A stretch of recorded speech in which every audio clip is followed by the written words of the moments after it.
to snap it, and it's Trey Burton who throws caught. Foles, touchdown. Here he goes. It's Hester. Inside the 30. Hester's going to take it all the way for a touchdown. Fields stumbling, trying to cut it back. Justin Fields making the magic happen. There goes Fields. Touchdown! Hurts on first down, fires downfield. It's Deshaun Jackson back in the lineup. Missed the last 7 games, and he will take it 81 yards. A somersault into the end zone. His first touchdown of the season.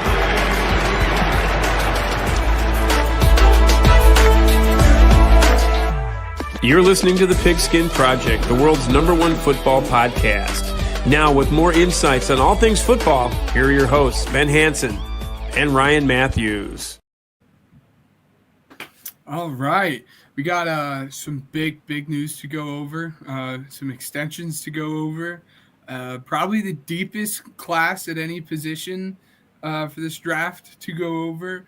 But before we get into that, Ryan, it's just me and Matt, as you guys can see for our audio listeners. Ryan has stepped away for just a little bit. He will be back. He's not going anywhere anytime soon. He's just stepped away, but he should be back relatively soon for you guys. But Matt, how you doing?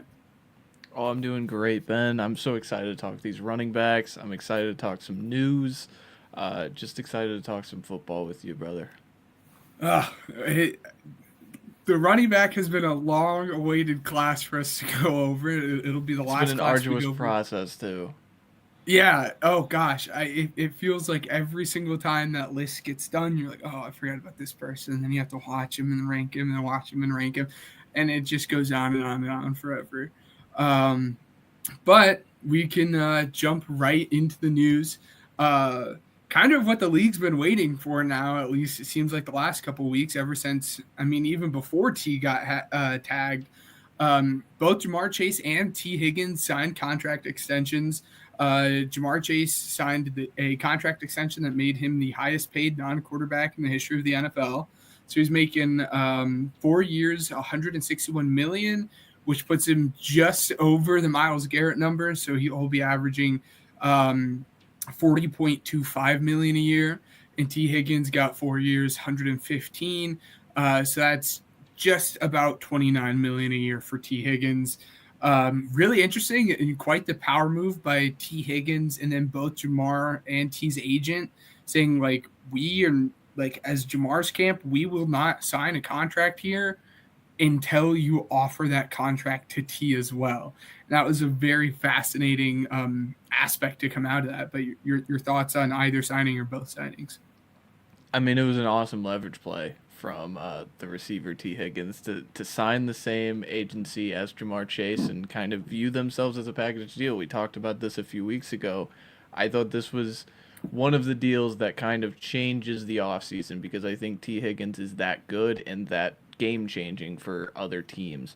But overall, for the Bengals in general, I think this just puts it right on notice. I think they're putting their window right on notice and focus is that these next 5 years when we have these 3 guys together with these 2 and Burrow involved, we have a lot of money funneled into those 3 players, and it's going to be a lot more of drafting defensive players and hoping their new defensive coordinator, Al Golden, who comes from Notre Dame, to develop them and make them eventual starters. So it is what it is. It's kind of been what it's been with Cincinnati. I feel like they've drafted a lot on the defensive side of the ball the last few years anyway, but now it's going to be even more highlighted. So, yeah, again, I'll say this.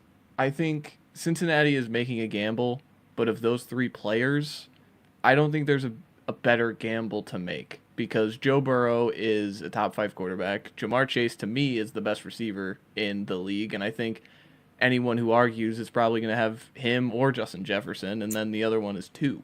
So, and then you get into the T. Higgins, whether he's on the cusp of being top 20, whether he's already in that discussion, I don't know, but I think this is a very talented trio, and their baseline floor is top 14 offense. And why I say top 14 is because there's 14 teams that make the playoffs every year. This team at its floor with those 3 players is a playoff level offense. If you can just one of these years get the defense right, this team could go all the way. And I think that's what they're trying to do. Yeah, absolutely. Yeah, they've invested now it's close to 40% of their cap into just these 3 players. It's like 120 million per year invested into these three players. So like you said, this is really their win now. We got to do what we have to do to win within these next 5 years. And yeah, it's going to be really interesting to see what they end up doing on the defensive end of the football. All but guarantees at this point that Trey's going to be gone. They just don't have anywhere near close enough money to pay for him to come back. So that's just going to be another shoe people are going to be waiting to drop. But yeah, it's going to be interesting to see where they go on the defensive side of the ball over the next couple of years without Golden. And then the other wide receiver that people were kind of waiting to see where he went, he was on the trade block for a real long time, Cooper Kupp. They just couldn't find a suitor for him, so they ended up releasing him.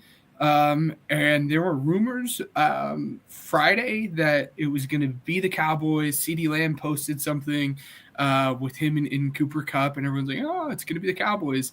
And then, I mean, probably 30 minutes after CeeDee Lamb posted that picture of them 2 together on Instagram, he signed with the Seahawks. And now the Seahawks have their replacement for their wide receiver 1/2 with JSN and Cooper Kupp, 3 years, $45 million. I think that's a really, really good deal with the caveat that he can stay healthy. Because a healthy Cooper Kupp definitely deserves more than $15 million a year, especially when you look at T. Higgins, who's making close to 30. But your thoughts? No, I think this makes a ton of sense. He went to college in Eastern Washington. He grew up in the Seattle area, so I think he wanted to go home. And it also is a benefit that he gets to play the Rams twice a year. So I think this is loading more ammunition into the weapons department for Sam Darnold to see if this Sam Darnold thing can work. You now have JSN and Cooper Kupp, both kind of modeled as slot receivers, but I think this move kicks JSN out to the outside spot at the Z. I know they signed MVS. Whatever you believe of MVS, I think he's capable of playing the X position. So overall, like, there's speed and dynamic ability in the receiver room now, and you have a 2-headed monster in the running back room. So again, like, can you get the O-line figured out? That was the biggest problem. It was never the weapons with Seattle, but I mean, they've rebuilt this over the last few weeks after trading DK and Geno Smith in a pretty solid way while adding 2 day 2 picks for those guys. So just fascinated to see how this Seattle team runs next season, and if this thing gets, deflated again because of offensive line play, at what point do you just lob money into the offensive line just to get it right one of these times? Exactly, and that's the biggest point there. They've always struggled with that offensive line over the last couple of years, and then you add to the fact that Sam Darnold looked very, very good down the stretch, and then we saw him start to struggle when teams figured out, let's just throw the kitchen sink at this dude. So when you add the fact that he has a very bad offensive line, it is going to be really interesting to see what their game plan is to kind of at least try to scheme around having a bad offensive line. I would guess maybe an offensive lineman gets drafted in the first round, but we'll see. I would not be shocked if they didn't go that way. There's been a lot less or more surprising things to happen. Another player to sign, Cam Robinson to the Texans. We played a little game in the last podcasts on where he was going to sign, and he ended up signing a 1-year, $12 million deal to the Texans. A good guy that can come in and plug in that hole that you just created by trading Laremy Tunsil. And, if he can continue to play well, then maybe you can get a long-term extension there, mid-season and near the end of the season. So they're kind of trying to at least patchwork this offensive line. Yeah, I mean, he's a functional body at $12 million, and when you put it into into comparison, and Dan Moore's making $20 million, and Jalen Moore, who never played, who started 12 games for the Niners, never was a true starter, made $15 million over the course of 2 years. I think Cam Robinson is well worth the signing. So, I mean, functional tackle play. Yes, exactly. And speaking of the Texans, Danielle Hunter, he's just signed a 1-year extension, now making him the second highest paid edge in the league. Just 1 year, $35 million. I don't know how much there is to say about it other than a very good player making well-deserved money. Yeah, I mean, he signed last year. Didn't he take a pay cut to sign with the Texans over the Colts last year? I feel like that was a rumor. Yeah, so I think they that gave him way more money, and he's like, "Nah, I'm not going to play with Indianapolis." Yeah, that could have been a handshake agreement last year, where it's like, all right, if you perform, we're gonna pay you, and they paid him huge. Like, he's the second highest paid edge rusher now, so behind only Garrett, who signed in the last week and a half. So, no, I mean, this is a good player getting his money. So, props to him. Yes. And speaking of good players getting good money within the Texans, Stingley signed a 3-year, $90 million contract. I'll let you kind of open up with your thoughts on that before I get into mine. Yeah, I mean, Stingley is coming off one of his best career years as a pro. I'm pretty sure he was an all-pro first team.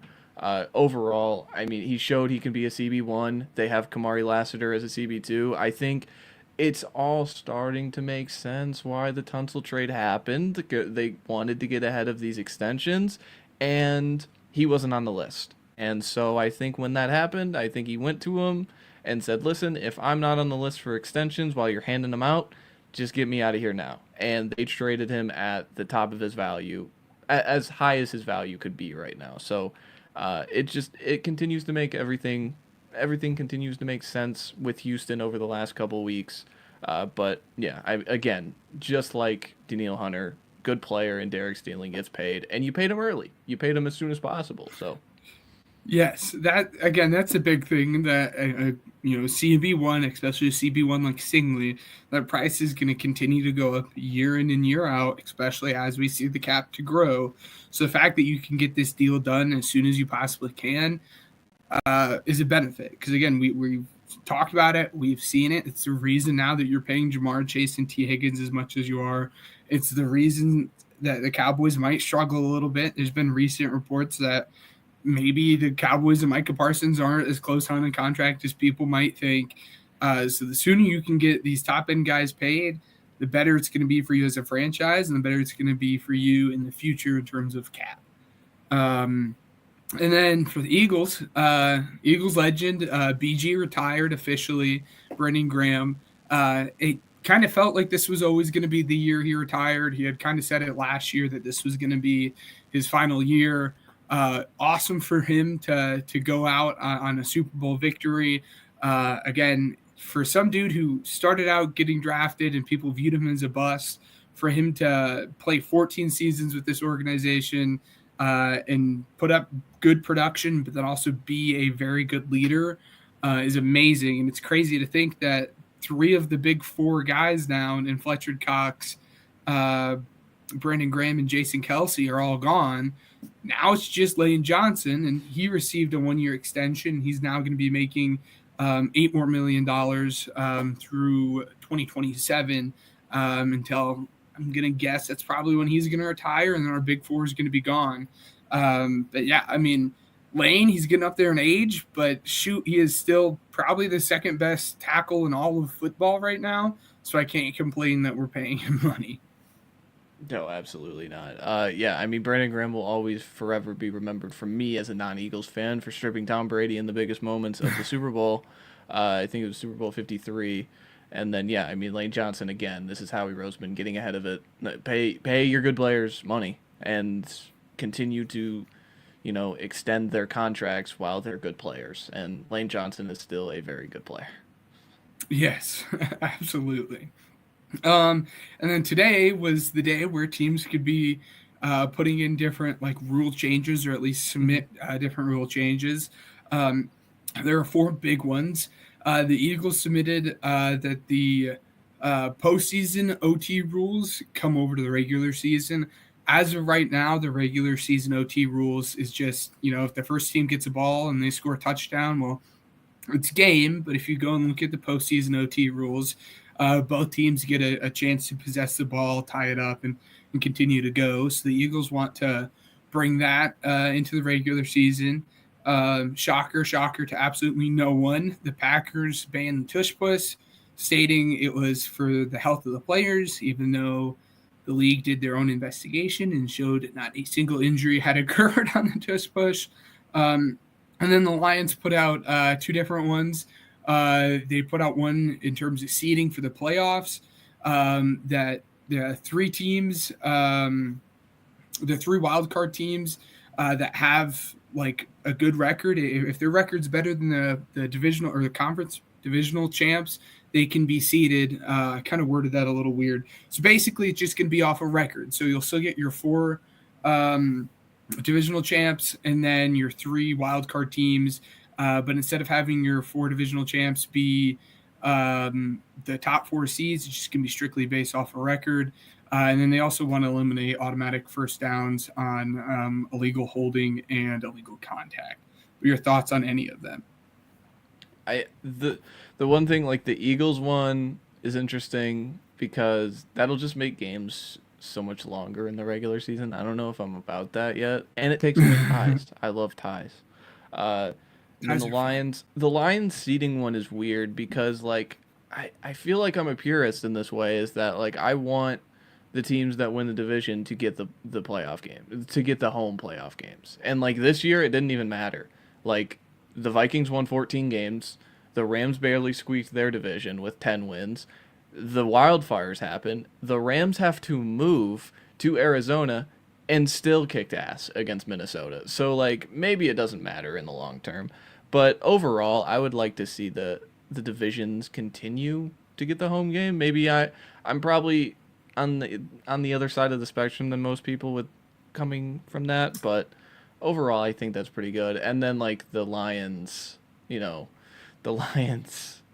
auto or eliminating the auto first down is just funny to me because I just think of like a sack on second and a sack creates a 2nd and 15, and now Terrion Arnold is just deciding to hold for the next 3 plays, and it'll still create an auto first down. But I thought that was funny because that would slow the game down a lot for me. But I know we've talked about the tush push thing with the Packers, so I didn't have to get into that again. Yeah, exactly. No, I do think you're probably in the minority there with the seeding in the playoffs. I'm all for the way the Lions submitted the rule change. I think if you have the best record, you should be ranked higher than the team that had won their division. Strictly, no offense to your team or anyone in the NFC South, but we've seen teams like the NFC South with like 9 wins get a home playoff game against a team that had like won 12 wins, which I'm all for the best team getting the home field advantage. But I do see where you're coming from your football purist point.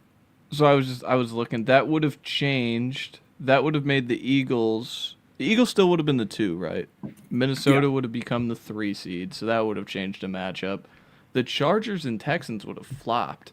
So the Texans would now have to go to the Chargers. Nothing else in the AFC really changes. But, yeah, I mean, I get it. I understand why people would want it. I'm not going to sit here and say it's an outlandish opinion to have. It's just, I'm going to stray over here. That's the only difference. I don't blame you there.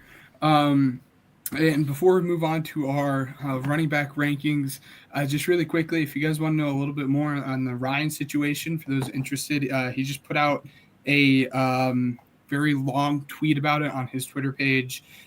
He's just R Matthews NFL. If you guys want to go and find it, very long, so I'm not gonna read the whole thing. But again, just basically summing up that he stepped away, but me and Matt are going to continue to do this. And again, he will be back, and he'll still be interacting with us.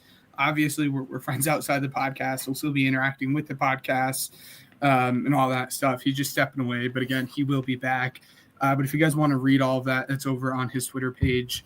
So go and find it. I think it's worth a read for sure.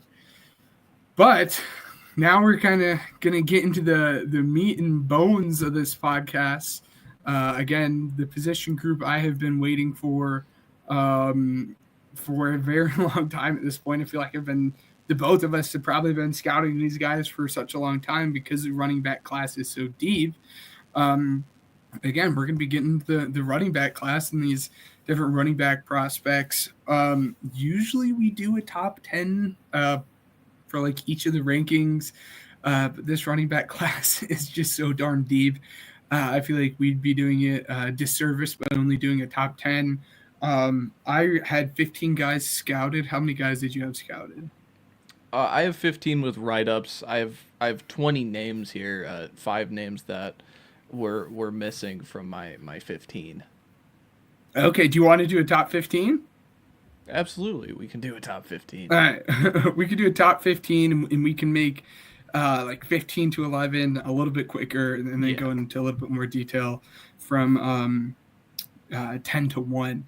But you said you had 5 guys from 20 to 16 that you had listed, but didn't have full write-ups on. What is the order from 20 to 16 there for you? I don't really have an order, but I just have notable names that I think people would hear this list and be like, oh, that guy's missing. Number 1, Jordan James out of Oregon. Number 2, Jaden Blue from Texas. Number 3, Rocket Sanders from South Carolina. Number 4, Brashad Smith from SMU, and number 5, Trevor Etienne from Georgia. I think those are really high tier names.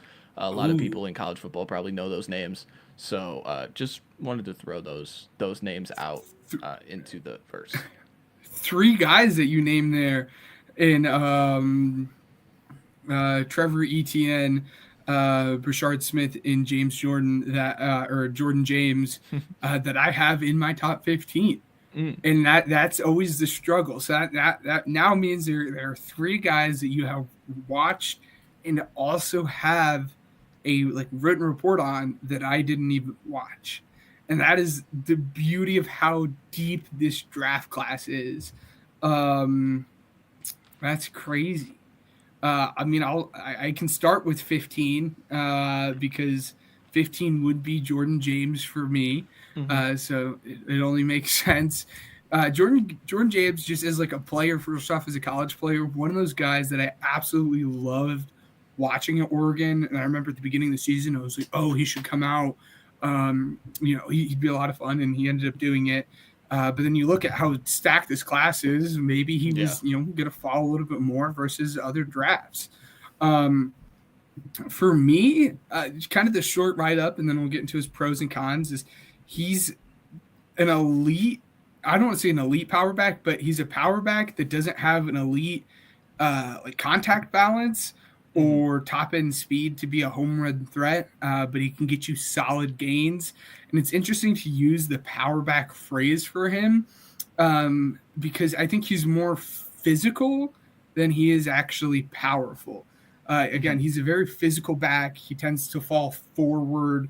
In a class that has a lot of guys that struggle in pass pro, he actually showed some signs of being able to do it at a good level. And I think he has very good acceleration and patience. That being said, again, he just does not have that top end speed where you can ever see him bust something off for 45 yards. It just does not happen. He's not a good pass catcher. He's not super creative in the open field.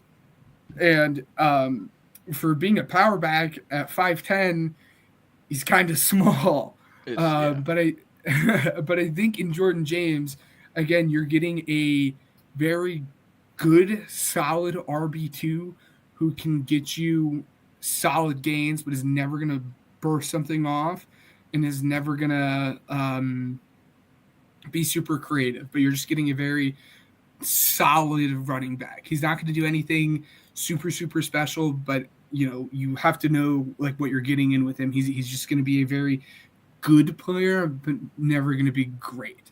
So that's why he's all the way at 14 or 15 for me. So what did you see just quickly on him? And then who was your 15?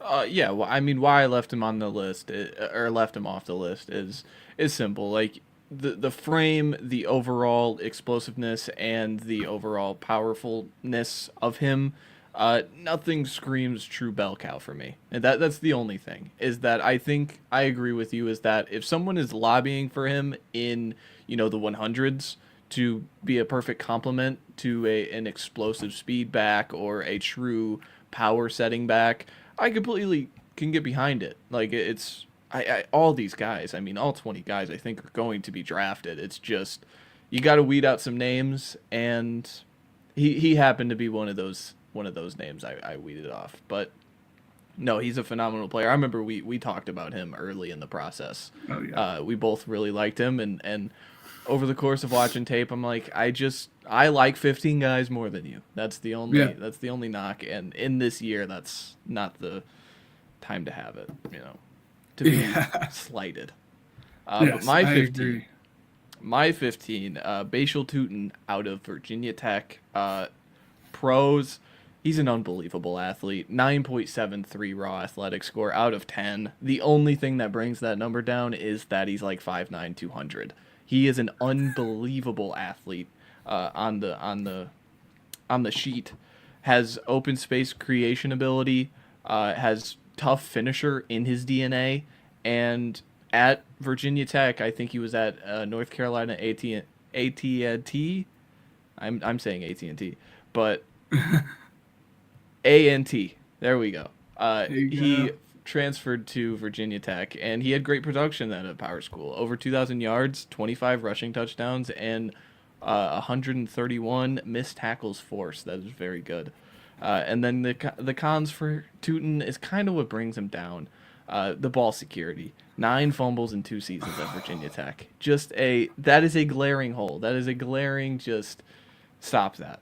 Needs major work on his overall hole and gap feel inside the tackles for me. I think he likes to kind of bust it outside the tackles because he is so athletic, and he just wants to, get into space because that is his superpower. Sometimes you just got to hit the hole right, and some things will come out of that. And then sometimes needs to be more urgent in the backfield as a runner. Waits due to lack of judgment more so than like overall patience.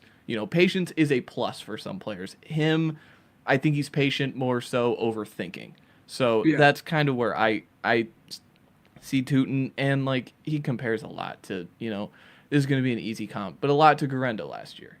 All the size and physical profile is there on the paper. Can you figure out the small things that we want as a running back? Can you hit the hole, take your 5 yards, and keep going? Because I think the tough finisher that he has a true short yardage, I'm going to go get 3 here in his DNA that I really love. But just overall, man, I think he's a good player. Where did you have Tootin? Yeah, I mean, it's crazy that you say that because we see him in pretty much the exact same manner. I have him at 14, so the perfect segue. And again, there's not much that you said that I could say. Again, he shows very good short area acceleration, has that top end speed and athleticism that you talked about. For a guy his size, he has very good contact balance. And I do think that he sees cutback lanes very well. There were a lot of times on tape, and good and bad, it can sometimes end up very poorly that he tries to see that. But there were a lot of times on tape where he went to hit a hole and there was nothing there, and he cut back and did find a lane and was able to get a good chunk of yardage there. But again, the vision was a very big issue. Fumbles, I think he had 10 fumbles while not getting this crazy workload, which is not not a good sign at all. And then for a guy that is as quick and athletic as he is, I was very disappointed in his ability as a pass catcher. He, again, projects as a kind of a good change of pace back for me. And you would hope that this change of pace back could be someone who could come in on third downs and be a good pass blocking or receiving back. And neither of those really showed on tape for me. But again, I think he's going to be a good change of pace back, some dude who can really get the offense twitched up and, has a chance to burst something off at any given moment. But yeah, he was 14 for me. So, Yeah. you're 14. My 14, LaKeith Allen out of Syracuse. That's one of the guys I didn't watch. Has great intent in both space and at the line of scrimmage. Smooth mover in his cuts around the line of scrimmage. I think he was a great one cut back. And then the third thing, which is I think what is going to be his calling card in this draft class, just in comparison to everybody else, has all of the upside to be a unique pass catcher at the next level, has the tempo pacing of routes and overall instincts as a pass catcher out of the backfield for me. I think he was phenomenal. That is why he is in my 15, solely because of that, because I think he could be a very, very special pass catcher in the NFL. The cons, I have the same con for him and number 13, just not an explosive enough player to be an every down back for me. That was just the number one thing with him.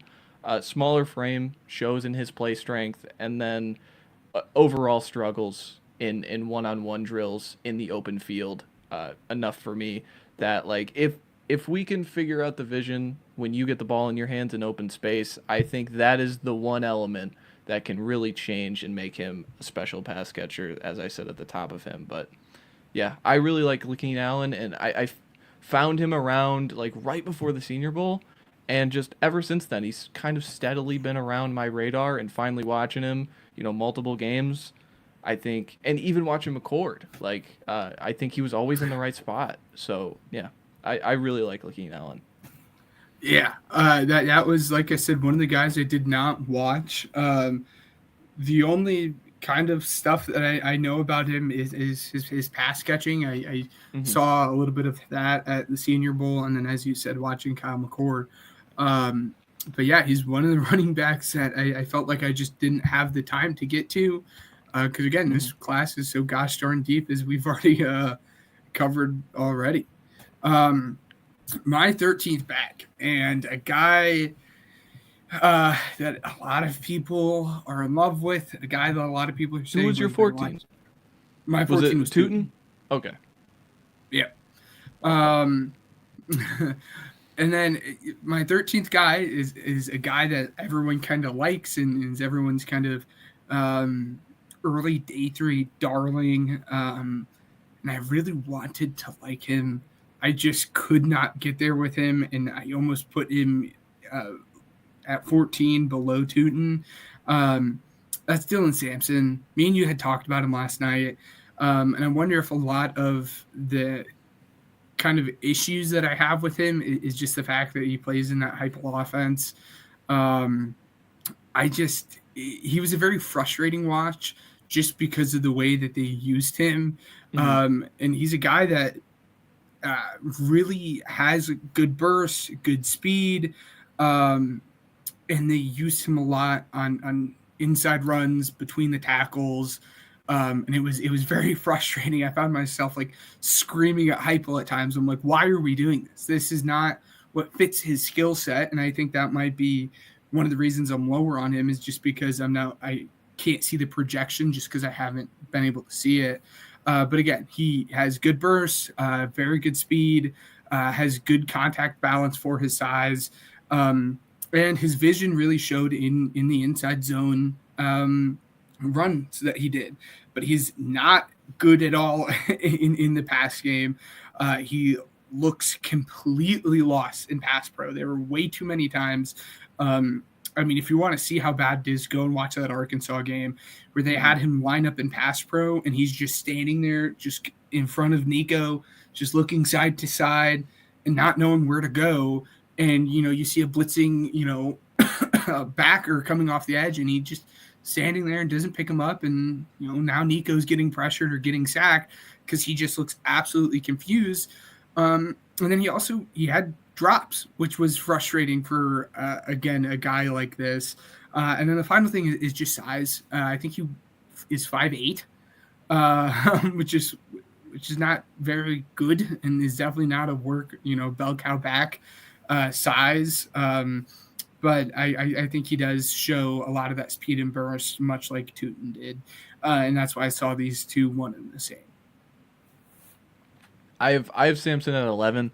So a little bit higher than you, but I mean, you took everything out of my mouth. The pros for me has plus contact balance with vision inside the tackles, has multiple gears in his system to be an explosive threat, and he's an efficient short yardage player. And then the cons were easy. Undersized with limited production. He only had 1 season of real rushing production, 4 fumbles in the 24 season alone, and low receiving upside long term for me. So yeah, I completely agree with you. I think everything about him is about his explosion and his 1-year production. I think that is what overall is really exciting for some people. And even then, like, he didn't run at the combine. Maybe that number isn't that high, but I think he is a fast player on tape. I don't want to sit here and say, well, I didn't see him run a 4.3 at the combine, so I don't think he's an explosive player. He is an explosive player on tape. It's just, again, it's eye of the beholder. Like, this is going to be everybody for this class. And I think if you have a role for him, if you have 10 to 12 touches to give, okay, I understand it. But again, not a bell cow back day 3 guy for me. I get the production. For him, it's not so much that I don't think he couldn't do it, but he was just behind good players. He was behind, what was his name, Jalen Wright last year, who ended up getting drafted by the Dolphins. But yeah, there were just a lot of things that concerned me with him. But you're 13th back. This one's going to hurt your heart, Ben. DJ Giddens comes in at 13. The pros, That's all right. Patience with size and the build, has vision to see the holes and gaps come open, has the elusive and one-cut ability to get into space. The cons, again, like I said, for LaKeith Allen, just not an overall explosive enough player for me to be a bell cow. Doesn't have punishing finish power. That was the one thing, is like, I see the build. I just want to see him knock somebody over. Like, yeah. I think if I saw him knock somebody over like 5 times on film, I would have probably bumped him up a little bit. That was the only thing. And then over, like, low upside as a pass catcher. But again, like, I think Giddens, just like you have him, I bet you have him pretty high, but like, this is eye of beholder. I really would love to buy his skill set. The only thing is if, can we get you a little bigger in the upper body, and can you go hit somebody? Those are the only things with me, and I could easily see this guy being a talented player in the NFL. Still super young, had great production the last 2 years. Absolutely. I'm in on DJ Giddens, even if he's at 13. It's just ranking him currently. That's where he is. Yeah. No, I had him all the way at 7. Expected video about him on the social medias probably tomorrow. Break down a little bit of tape and stuff I see with him. Again, he's 7 for me, but this goes back to kind of the Dylan Sampson point in terms of speed. And there's a guy a little bit later on that we'll talk to about speed as well. He ran a 4.43 at the combine. Yeah. But that 4.43 does not directly translate to the tape. And that's why when he ran the 4.43 at the combine, I was shocked. Again, I'm a DJ Giddens guy. I'm higher on DJ Giddens than consensus. Again, that's why he's number 7 for me.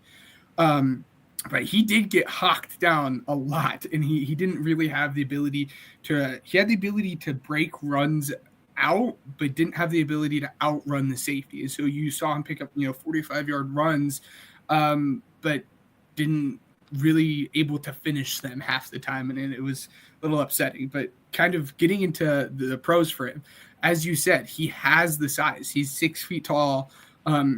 He has some of the best contacts balance in this entire class.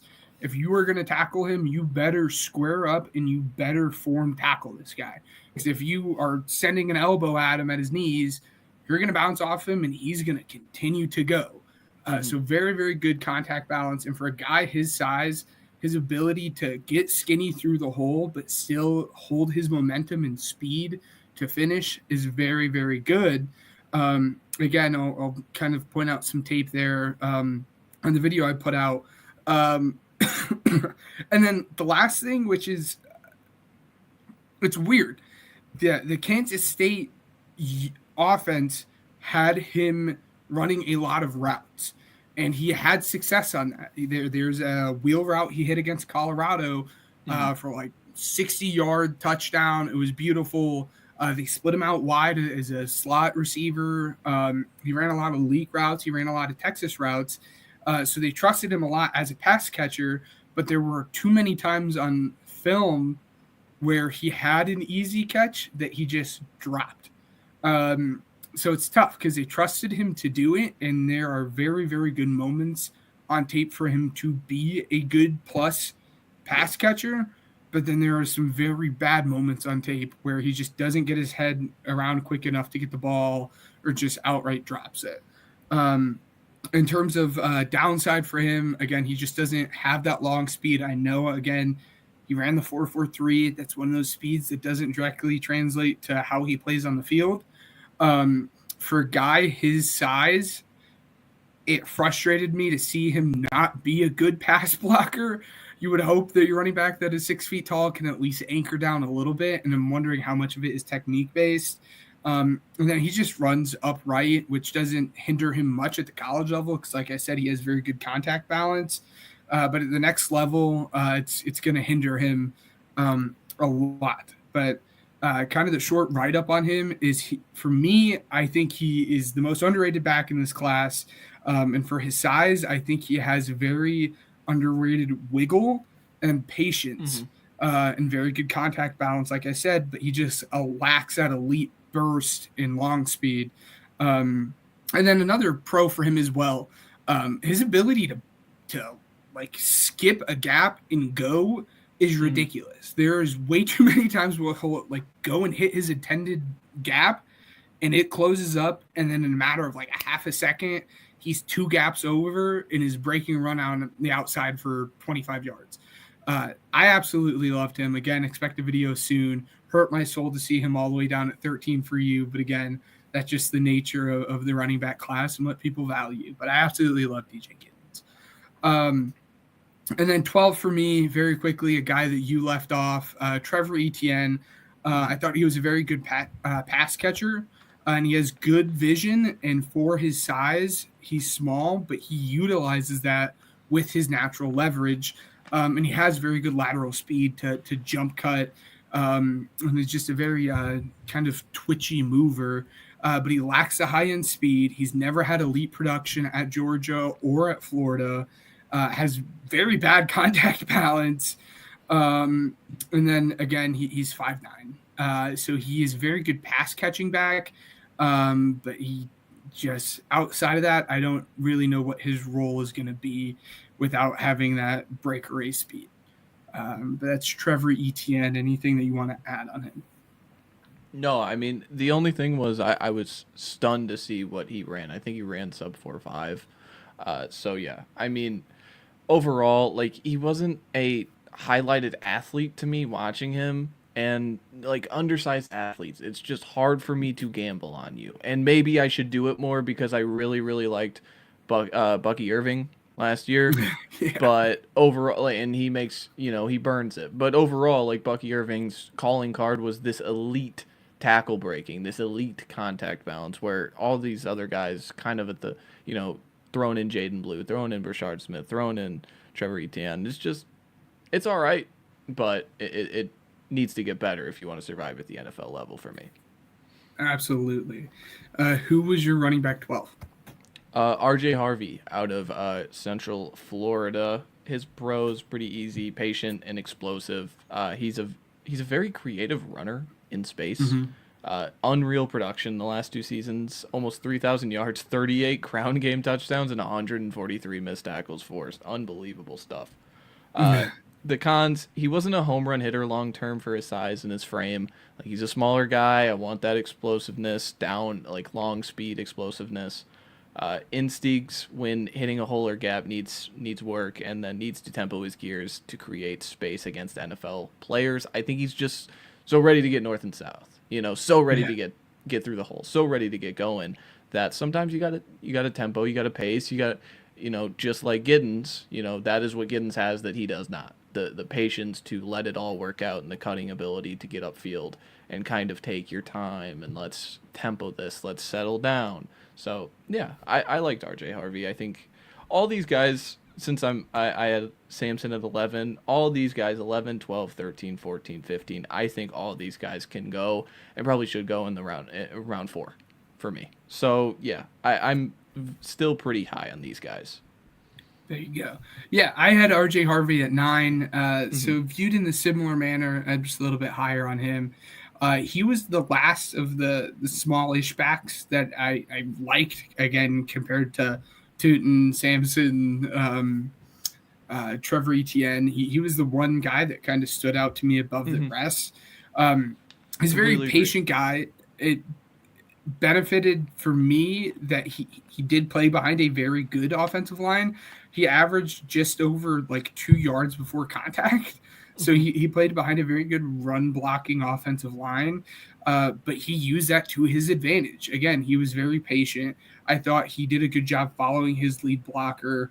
I think he's a very shifty back. It's hard to tackle this guy in open space, and with that is his lateral quickness.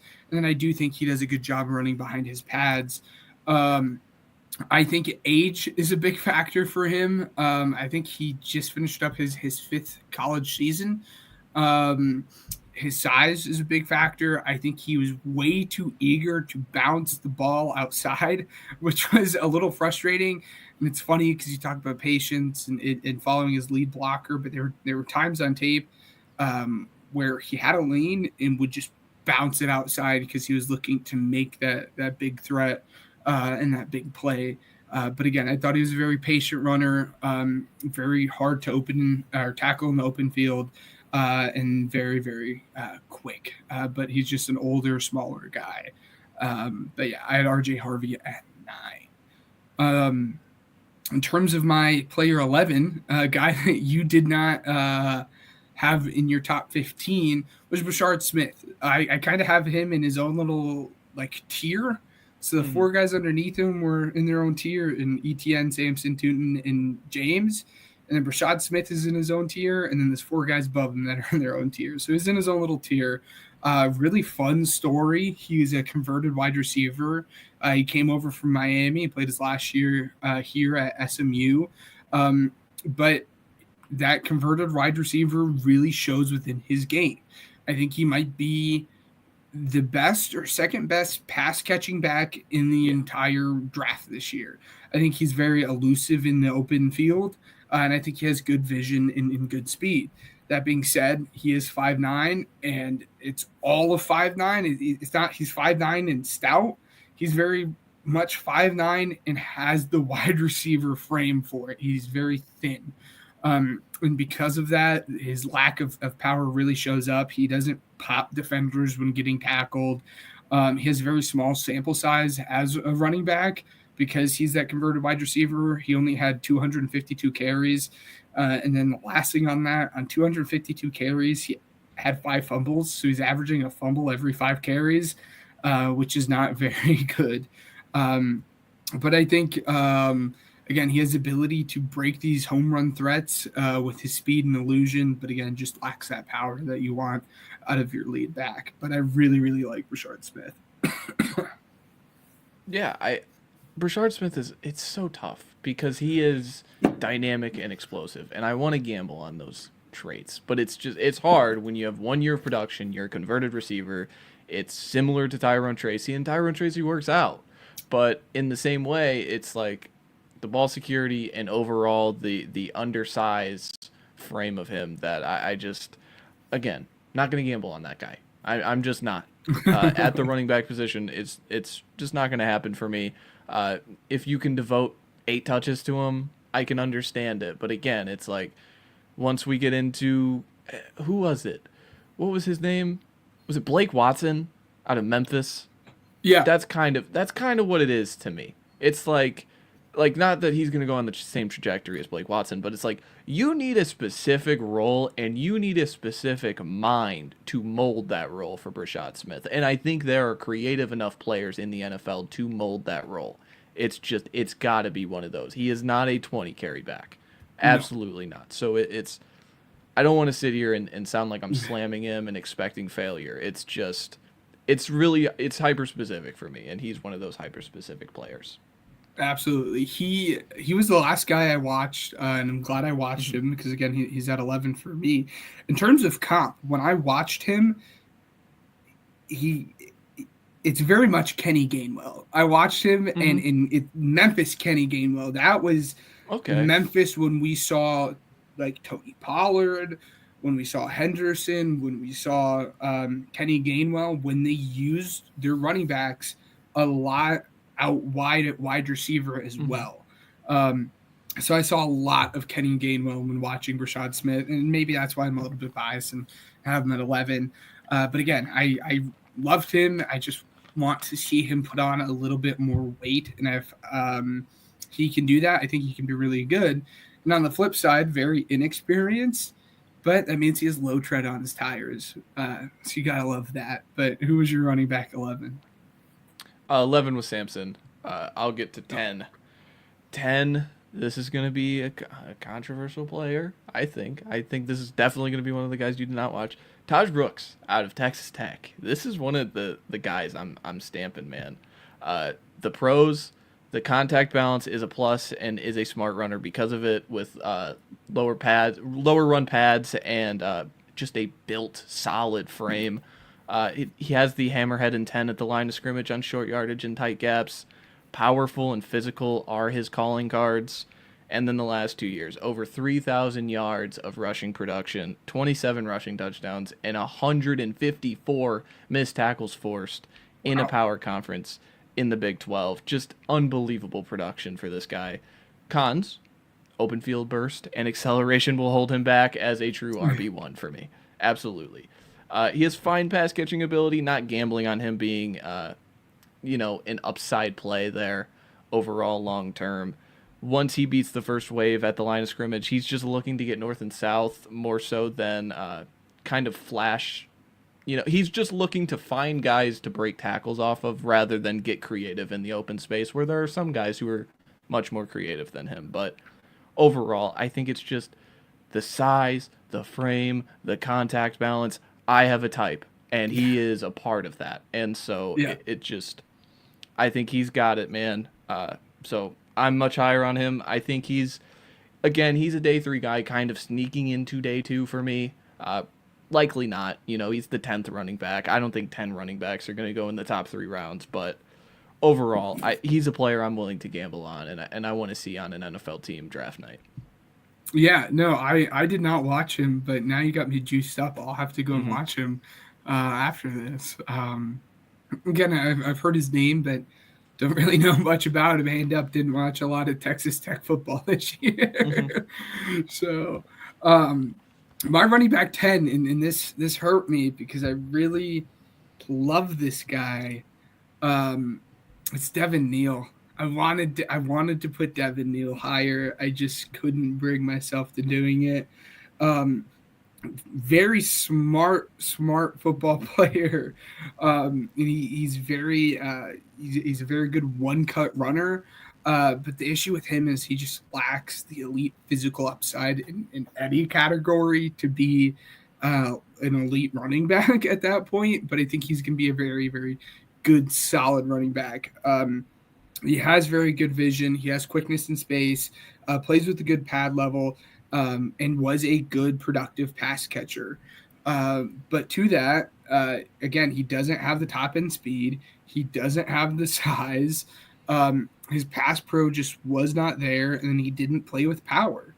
Again, it just goes back to a guy that I think can be a good, solid running back, but is never going to be anything special. But I absolutely loved him. By all accounts, he's a great culture guy. Again, very smart football player. It showed up on tape. For me, he's the Dylan Gabriel of this running back class. You know what you're getting. That's a great way to put it. You know what you're drafting when you're getting this guy. A very smart guy, but doesn't have those amazing physical upside that you'd like. So yeah, I didn't have Devin Neal on my top 20. Oh. I don't know what it was. I think the production and overall the quickness and ability is there. It's just, I don't know what it was. If it was the vision, the patience, everything overall, something was missing with Devin Neal, and that was it for me. Like I don't know, man. It's tough. That's all right. Before we continue with our top tens, I just want to recap and say the names of your 15 to 11 guys here. I guess we can do 15 to 10 because we already gave our 10th back. 15, Bashal Tootin out of Virginia Tech. 14, LaKeith Allen out of Syracuse. 13, DJ Giddens out of Kansas State. 12, RJ Harvey out of UCF. 11, Dylan Sampson out of Tennessee. And 10, Taj Brooks out of Texas Tech. There you go. I had Jordan James at 15, Tootin at 14, Dylan Sampson at 13, Trevor Etienne at 12, Rashard Smith at 11, and Devin Neal at 10. So my running back 9 was a guy we had already went over, and RJ Harvey. So who was your running back 9? Jarquez Hunter out of Auburn. Didn't watch him. The pros, quick accelerator with contact balance. The vision in between the tackles at the line of scrimmage is a plus for me. Has explosive play in his DNA, had 55 14-plus yard runs in his 4 years starting at Auburn. He was a 4-year starter, and he has receiving upside. Overall, a smaller frame is a con for me, and he takes on multiple tacklers with a smaller frame with, like, intent. And it's like, I'm going to break these off. And it's like, chill, bro. Open field space. He needs to be more creative as a runner, kind of similar to Taj Brooks. Just, instead of just taking tacklers head on, can you try and make someone miss? Can you get more east and west, more so than we're going to run through you? And then the last thing can be stiff and robotic in blitz pickup, kind of just slow and waiting for the guy to come to you rather than going and getting him. And it's just overall the bottom half wasn't in love with it. But Jarquez Hunter was another guy that it's like, again, he's not really on the radar, but it was like, I loved all these running backs so much that it's like, I just kept digging and digging and digging. And Jarquez Hunter was one of those guys. It's like, oh, I found gold. Like, I found a guy that I really like. If I can get this guy, if this is one of my best kept secrets and I can get him in the 140s, I love it, man. I really think he has the talent to sustain a career in the NFL. And he's one of those guys that even if he is smaller, I think he can hold up with, 15, 17 carries in the NFL. There you go. Another guy I'll have to watch. Again, I said it numerous times, but that's how deep this running back class is. I knew this would happen. So. I knew we would dig in and just. Yes. As I said, RJ Harvey was my running back 9. Getting into my running back 8, that's Damian Martinez. This is your one, Jess, in every facet, true power back in this class. There are guys at the top. I'm staring them down. My 3 and 4 are guys that play with power, but Damian Martinez is the guy in this class that will be your true power back, the guy that you want to get the touch on the goal line. He was a lot of fun to watch, and for a guy that is as big and powerful as he is, he actually had some pretty light feet and better vision than I thought he was. Getting into his pros, like I said, true power back, very physical, very good downhill runner, kind of every way that you want to say that. And again, he has very light feet, which allowed him to be elusive for his size. You don't see a guy as big as he is, usually as quick as he is. That being said, in the true power back fashion, he doesn't have that home run speed. And he just, I don't know if he can't do it, but there just wasn't a lot of tape out there as him being a pass catching back at both Miami and Oregon State. There just wasn't any, if at all, tape of him being a pass catcher at all. But if you want your power back, Damian Martinez is going to be your guy. So I wouldn't be shocked if he went a little bit higher than what people expected if someone wants to go out and get that true physical runner in this class. Yeah, I have Martinez at 7. The ball of power build in which it creates his running style, man. Very sudden athlete in space for a guy overall, like at his size. Downhill finisher at the line of scrimmage with his physicality. Vision as a one-cut runner was up there with some of the best for me. Like, maybe it's just because I was so surprised watching him do it at his size, but like the one-cut stuff was really, really good, really fascinating from him. And then the cons, like, you took it out of my mouth. Top speed at 4.51. It doesn't show overly explosive on tape, but apparently it's in there. With no pads on. Receiving production, upside didn't jump off the screen for me, was more of a check down in space rather than a consistent call on the sheet. And then willing but bad pass blocker as of today. Can get better though. So I think that is the one thing I love to look at for these running backs is if you're willing in the pass block game, I want to give you a shout because that is, if you're willing, you can get better and overall just kind of develop that. Well, and he has the size to do it, right? Mm-hmm. So, who was your running back 8? Ollie Gordon out of Oklahoma State. There's the last guy. Pros. Power, and more power. Long, powerful strider when it's all built up. Lowers the shoulder at the line of scrimmage with punishing intent. I put punishing in bold.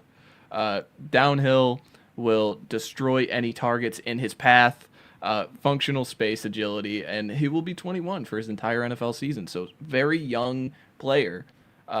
Cons, not an overly creative player when in space, just looking for tacklers to take on, much like I have a type at the end of this third round. Yeah. Not explosive, not taking him to hit home runs long term in the NFL. Production took a massive dip from 2023 to 2024, but so did the whole Oklahoma State Cowboys team. Wonder if there was impatience from him to just get to the league because he won the Doak Walker. He won the Running Back of the Year award. So as a sophomore, so it's kind of like, am I just waiting my time to get out of here? Or, is it let's come back for Oklahoma State and let's win this? I don't know. But they didn't win a game in conference play. And it wasn't because of Ollie Gordon for me. And then 5 fumbles in 535 snaps, rushing snaps. Not ideal for, a necessarily a between the tackles powerful runner. But still, I mean, a fumble every 100 snaps isn't terrible, but still for his build, would like it to get better. But yeah, I love Ollie. I have loved Ollie. He's huge. It's weird because it's he's not as overall stiff as Braylon Allen was last year, where Braylon Allen I felt out on, and it was you can brand these guys pretty similar, young, super built, jacked dudes, but something about Ollie, man, I want to gamble on the production that he had in 2023 and his overall powerful ability because he is a menacing presence as a running back, much compared to Henry. Maybe not that, but if you can be Diet Henry, I think that survives in the NFL, absolutely. Yeah, he was that last guy there, and I was waiting for that last shoe to drop that I did not have ranked.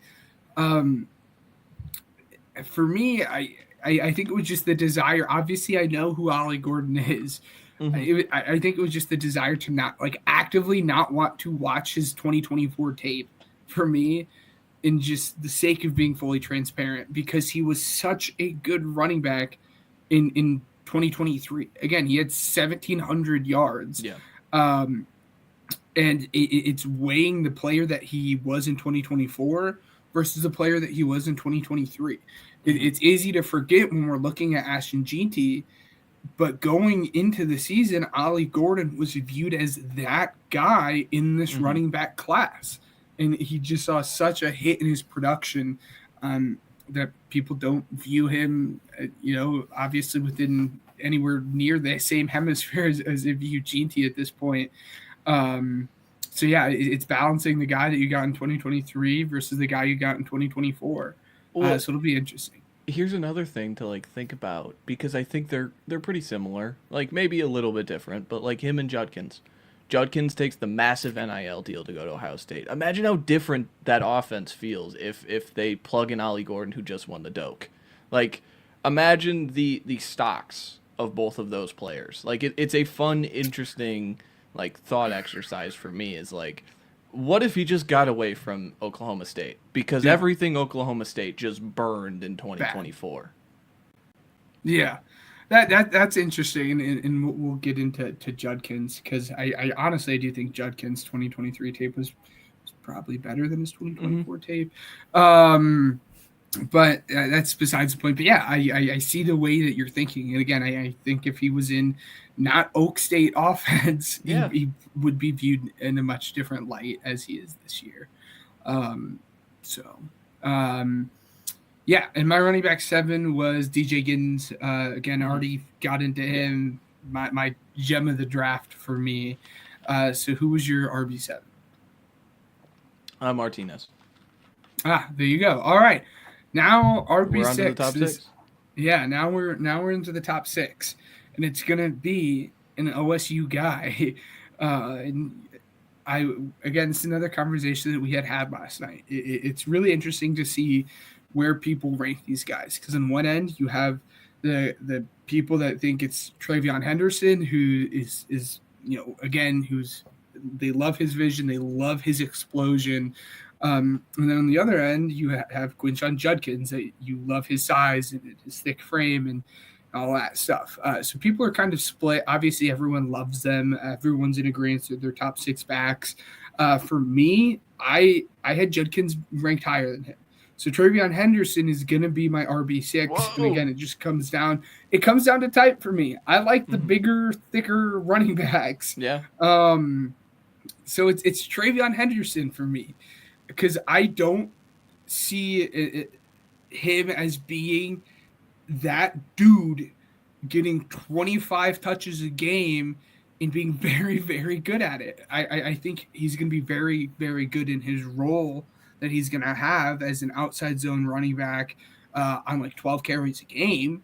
But I just can't – it's hard for me as of now to project him, especially with his injury history as well, to be a dude that's going to be getting 20 to 25 carries / touches, per game.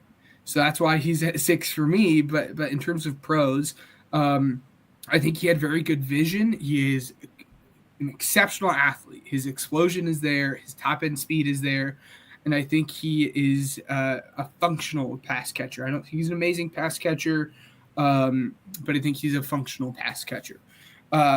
Getting into the cons, obviously the easiest one's going to be the injuries. This dude has never been able to at least down the stretch over the last 2.5 years, been able to put together a full season of being completely healthy. I mean, we saw it this year with Judkins when he was splitting snaps with him, still was not able to be fully healthy through the course of the season. So how does that project when he goes to the NFL and is maybe asked to be that bell cow back? He has an upright running style, which leaves his chest exposed, which makes it a little bit easier to tackle him. And then he just doesn't play with amazing power. And I would have liked to see him be more shifty with his explosion of vision. It just wasn't – it didn't show up on tape as much as I would have liked. But like I said, I think he's going to be a very good 1A, 1B. He's going to be a very good – obviously not in the same, like, roles per se, but he's going to be a very good Gibbs to whoever David Montgomery is going to be in his offense. I think he's going to be a fun 12 carry per game, a guy that can really break off a run at any moment, but is never going to be able to be your elite back in your offense. So that's why he's 6. Yeah, I have Henderson as 3A. So I have him really high. The pros, elite explosive athlete with dangerous long speed in space, hold your breath defense, reliable. I think, what was your word? Functional. I have reliable. Yes. So I think we both see him in the pass game pretty similarly. Reliable in the pass game, has the upside to get better as a pass catcher among like the 2 Ohio State running backs. Good decision maker when choosing gaps to follow. 1 fumble in 4 years and 490 attempts at Ohio State. And lastly, gives a crap in the pass block game with high valued effort. I love that. The cons, play strength. As a runner, doesn't play with NFL necessary power, but there are guys in the NFL that make it work. So it's Yes. It's not like that is a complete damning outlier. Compared to the other 4 or 5 running backs near him in this like kind of 6, doesn't have the contact balance that shows out like them. That was my only thing. Much more of a north-south runner, wants to get upfield rather than side to side and east to west consistently. Poor between the tackles, put on weight, and there's some optimism that can get better inside the tackles, and even maybe a little bit on the play strength. But at the same time, you're drafting him to be an explosive play threat. You're drafting him for what you said, 12 touches of being on the field and creating dynamic ability. That is what he is on the field for, and you don't really want to take away from that. And lastly, the injuries piled up for him the last 2 years prior to this national championship run. So yeah, I completely agree. Like, my draft range for him is top 40. I think this guy is good enough that if there's someone who wants him, and 3B have the same draft range for me, I don't really see, like, I think they're both different enough that I think ranking them just straight up just wouldn't be right for me. But yeah. I think Henderson can be a great player and a great, like you said, 12 to 15 touches, man. I'll be really interested to see who 3B is, because I knew there was a very long stretch in this class that you were not consensus on running back 2 and 3. So I'm interested to see if that's changed. You're running back 6, though. Who is that? Quinshon Judkins. Would you look at that? The pros. The way you were setting up, man, I was like, oh, man, we're going to have Judkins the same spot. Nope.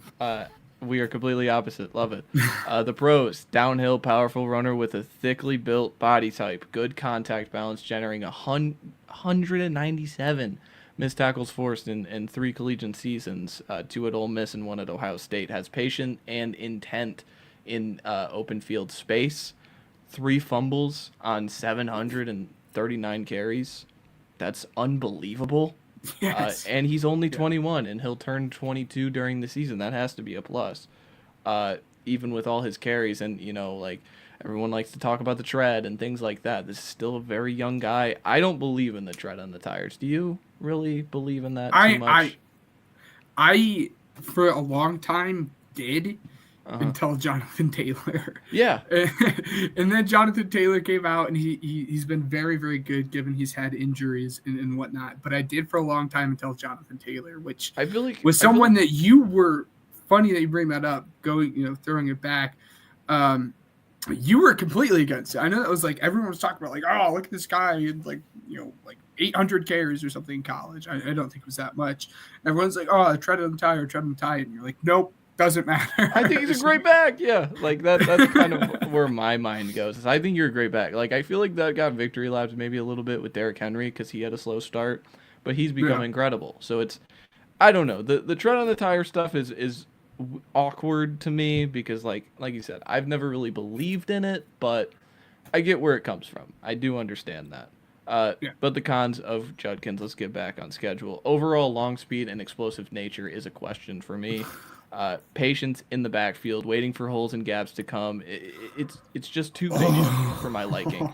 It's just a lot of waiting. It's a lot of bouncing. It's a lot of just trying to find the perfect hole. When it sometimes the DeAndre Swift syndrome. Go get 3, man. Like, go fight another day. You have an awesome offense. You have an awesome quarterback. Awesome talent around you. Just get in there. Last thing on that con was sometimes needs to hit it with a hammerhead intent. That's a phrase I use a lot. The hammerhead intent is something I love. Production in the Big Ten play down the stretch wasn't like too efficient. I think early in the season against like Marshall and maybe Akron, he had some big games, but down the stretch there was some like 2.8 yards per carry games. There was some 3.5 yards per carries per games.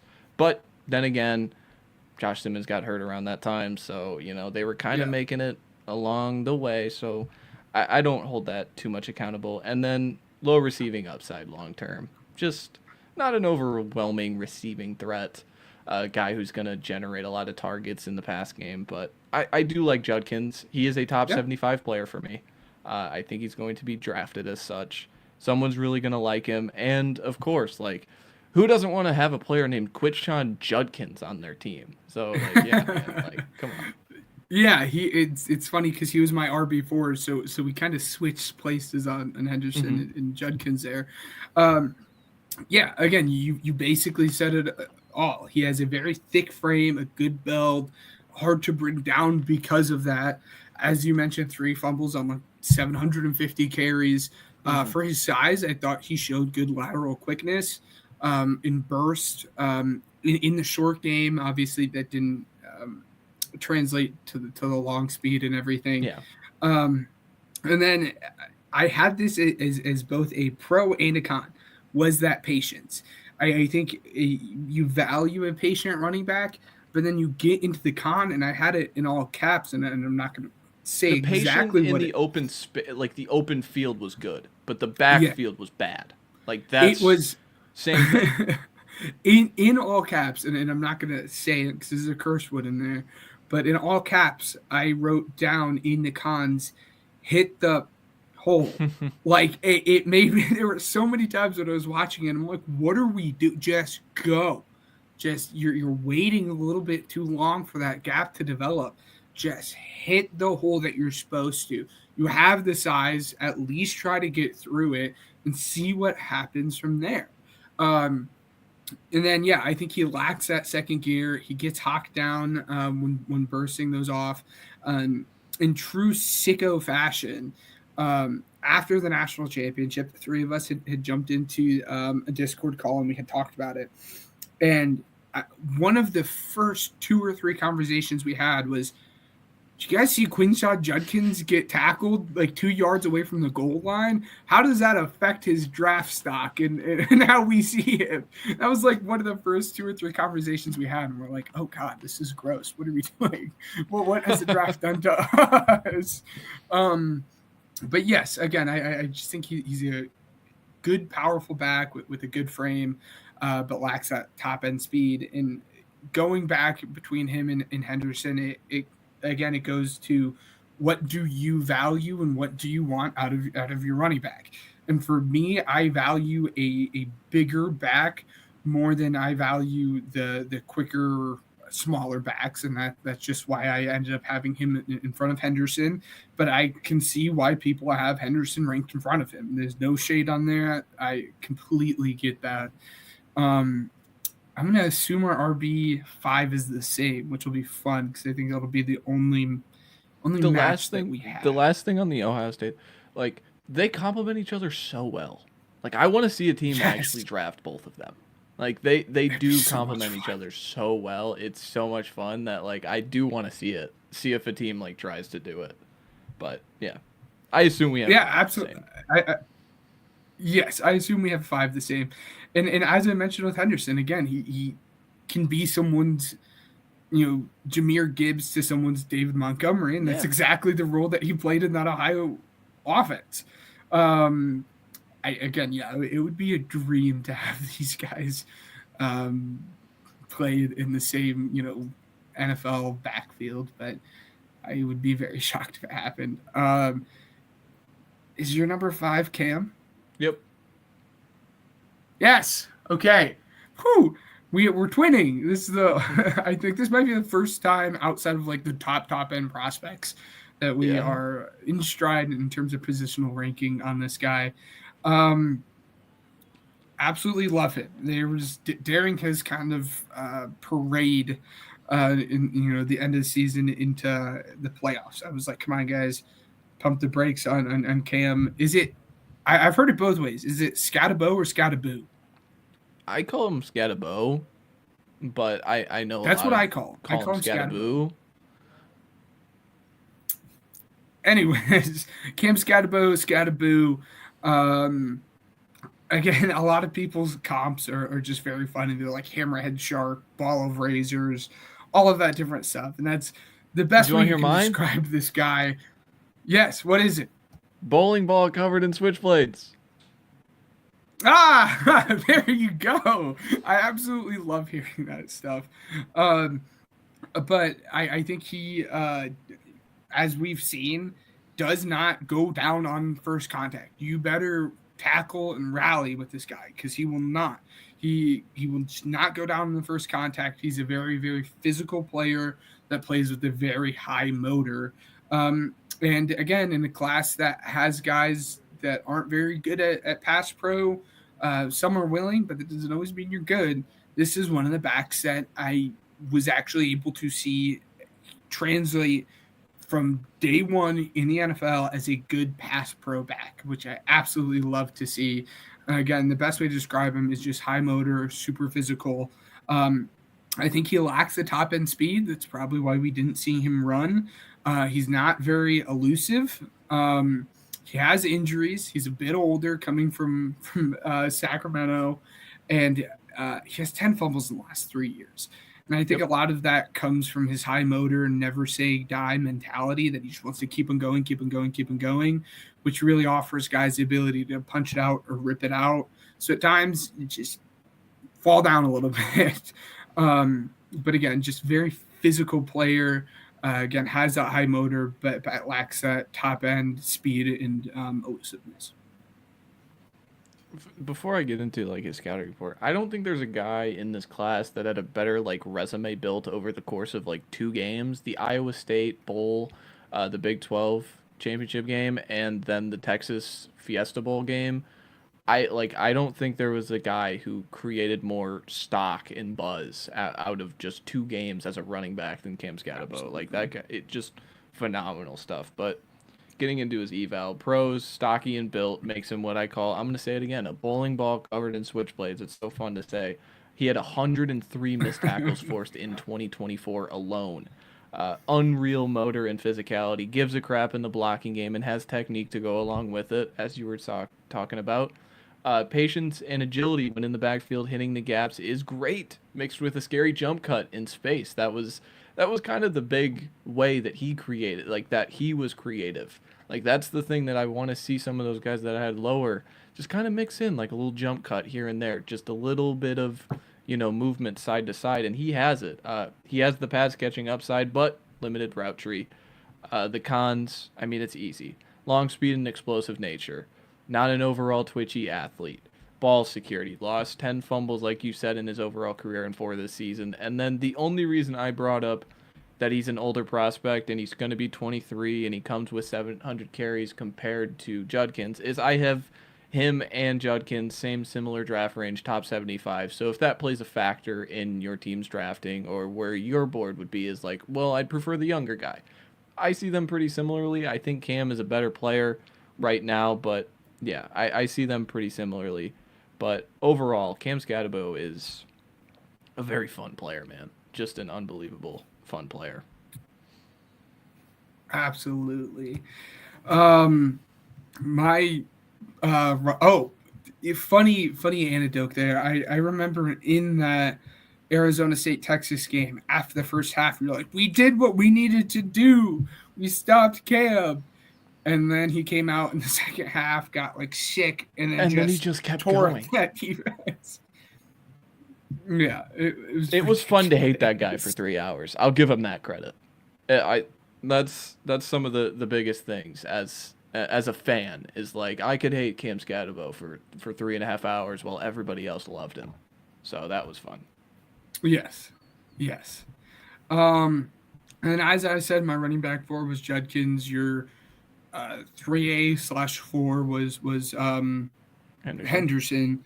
My running back 3, which will be interesting. Again, this is 2 and 3 was a little different, and I'm going to might jump out of my seat. Whatever you think I have, I do.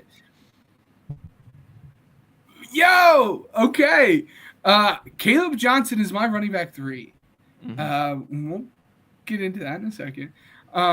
I think he has a very, very good combination of size and speed that really gives him the upside to be the workhorse back in this class.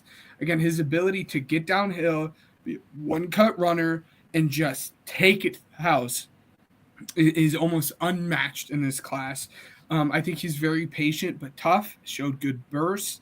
Again, showed that contact balance. One of those guys that I said, there's 2 or 3 guys in this class that had very good power, and he's one of those guys.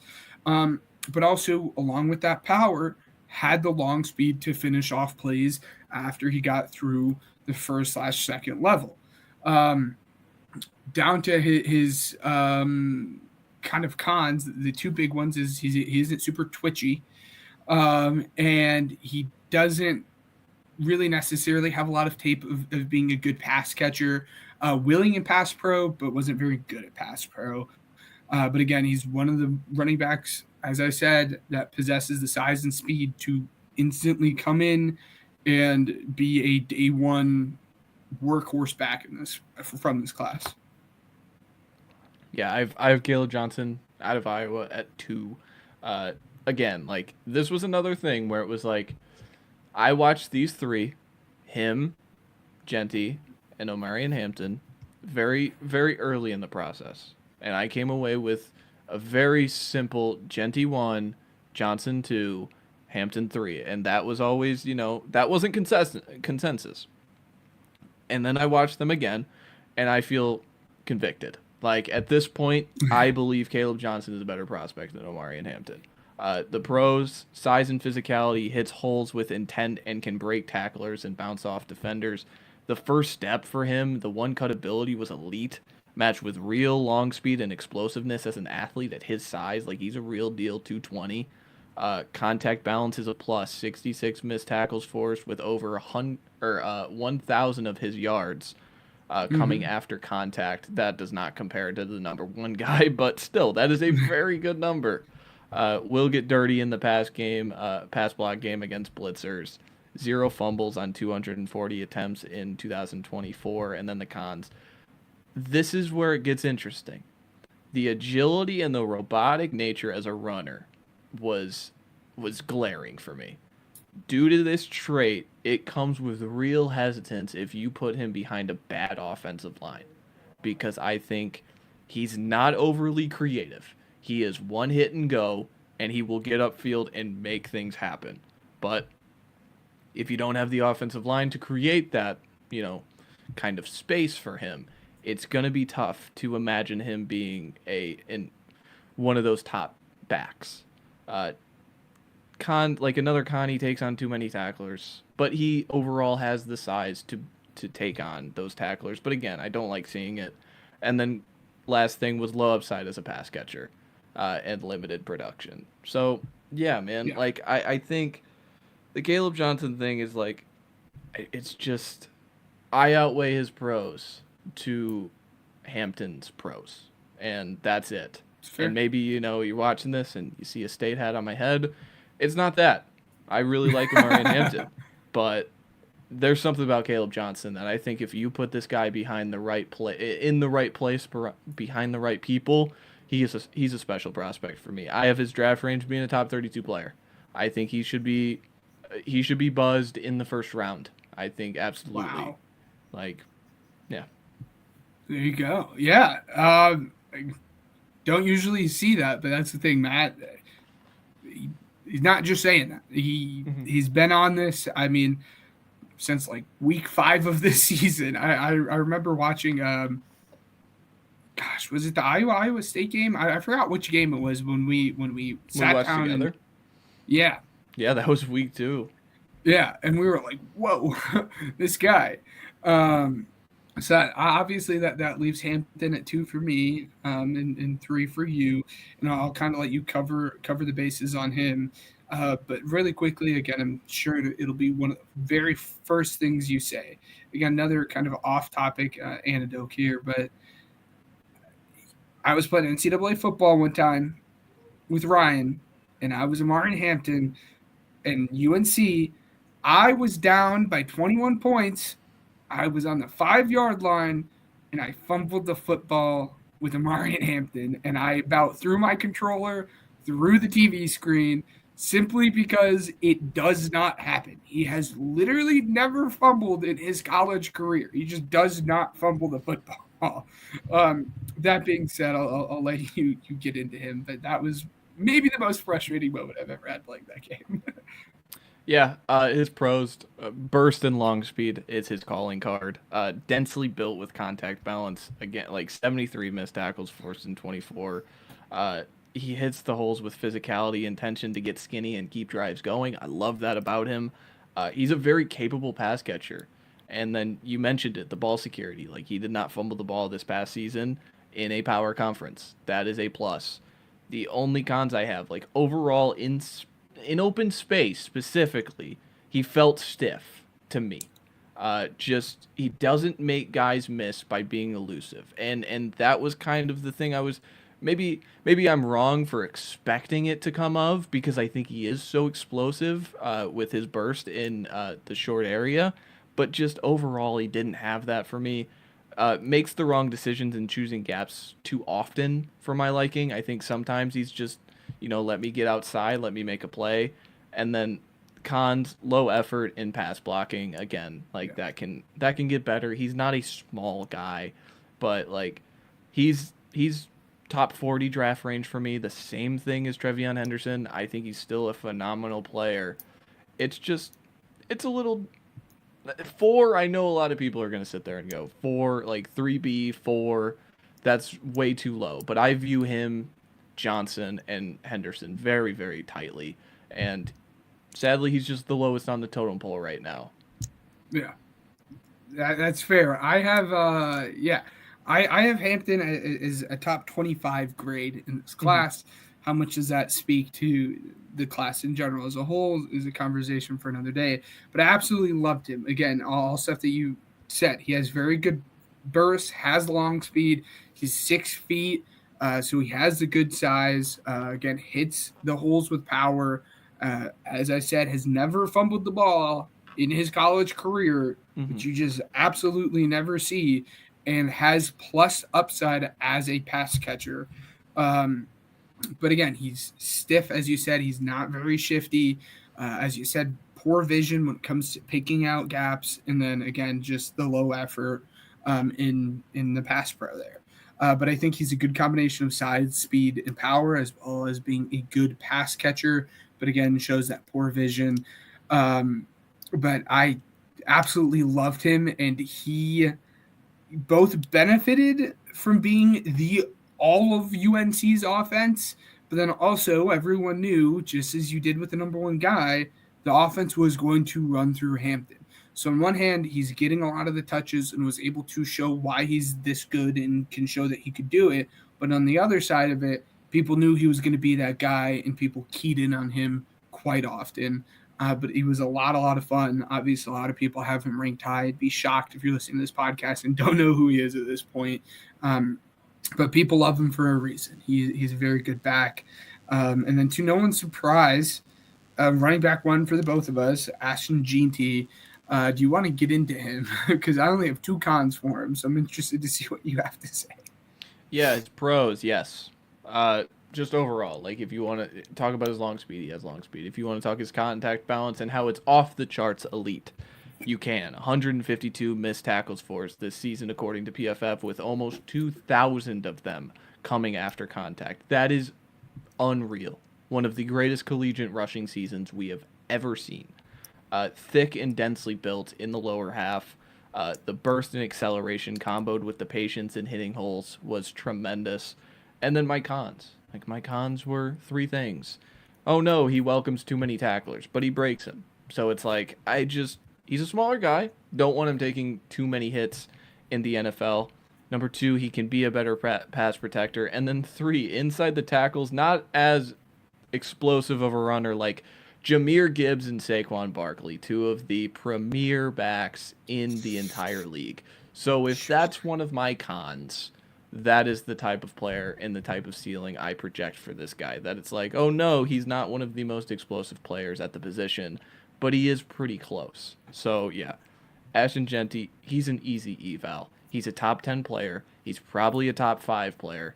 Gonna be a top 10 pick for me. Just who's gonna pull the trigger at this point? That's kind of the point we're at with him, is like, who's gonna do it? I don't know, but we'll see. Yeah, again, there's glowing reviews on him. It'd be easier for me to tell you what he doesn't do well and what his cons are, rather than telling you what he does well, because he does a lot of things very, very well. Again, he's quick to the hole, but shows patience when he needs to. hard to get down, as you said, with elite contact balance. He's a natural pass catcher. He didn't do it much this season, but if you go back to the 2023 season, he showed very, very good ability to do that. Has amazing burst and lateral quickness with his cutbacks and his abilities to just make people miss. And for a guy that is only 5'9", he runs with good power. For me, the two cons is that size at 5'9", and then the pass pro. He just didn't do it very well. But if you're two cons at you're 5'9" and you're not very good at pass pro, it's saying something. Again, I think he's one of the very few and true blue chip prospects in this entire class. Has everything that you would want from a bell cow back outside of being 5'9". And like you said, it really just comes down to who's going to pull the trigger within the top 8-ish picks of this draft, because someone is going to absolutely do it, and they're going to get, again, a true blue chip prospect in this class. But going from 9 to 1 for me was RJ Harvey at 9, Damian Martinez at 8, DJ Giddens at 7, Travion Henderson at 6, Cam Scatabo at 5, Quinshon Judkins at 4, Caleb Johnson at 3, Hampton at 2, and GT at 1.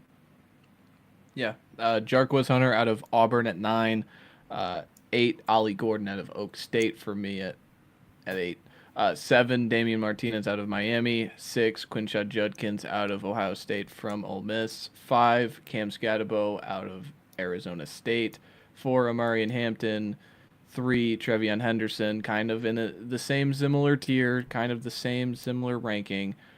2 Caleb Johnson out of Iowa, and number 1 Ashton Genty out of Boise State. That is my top 10.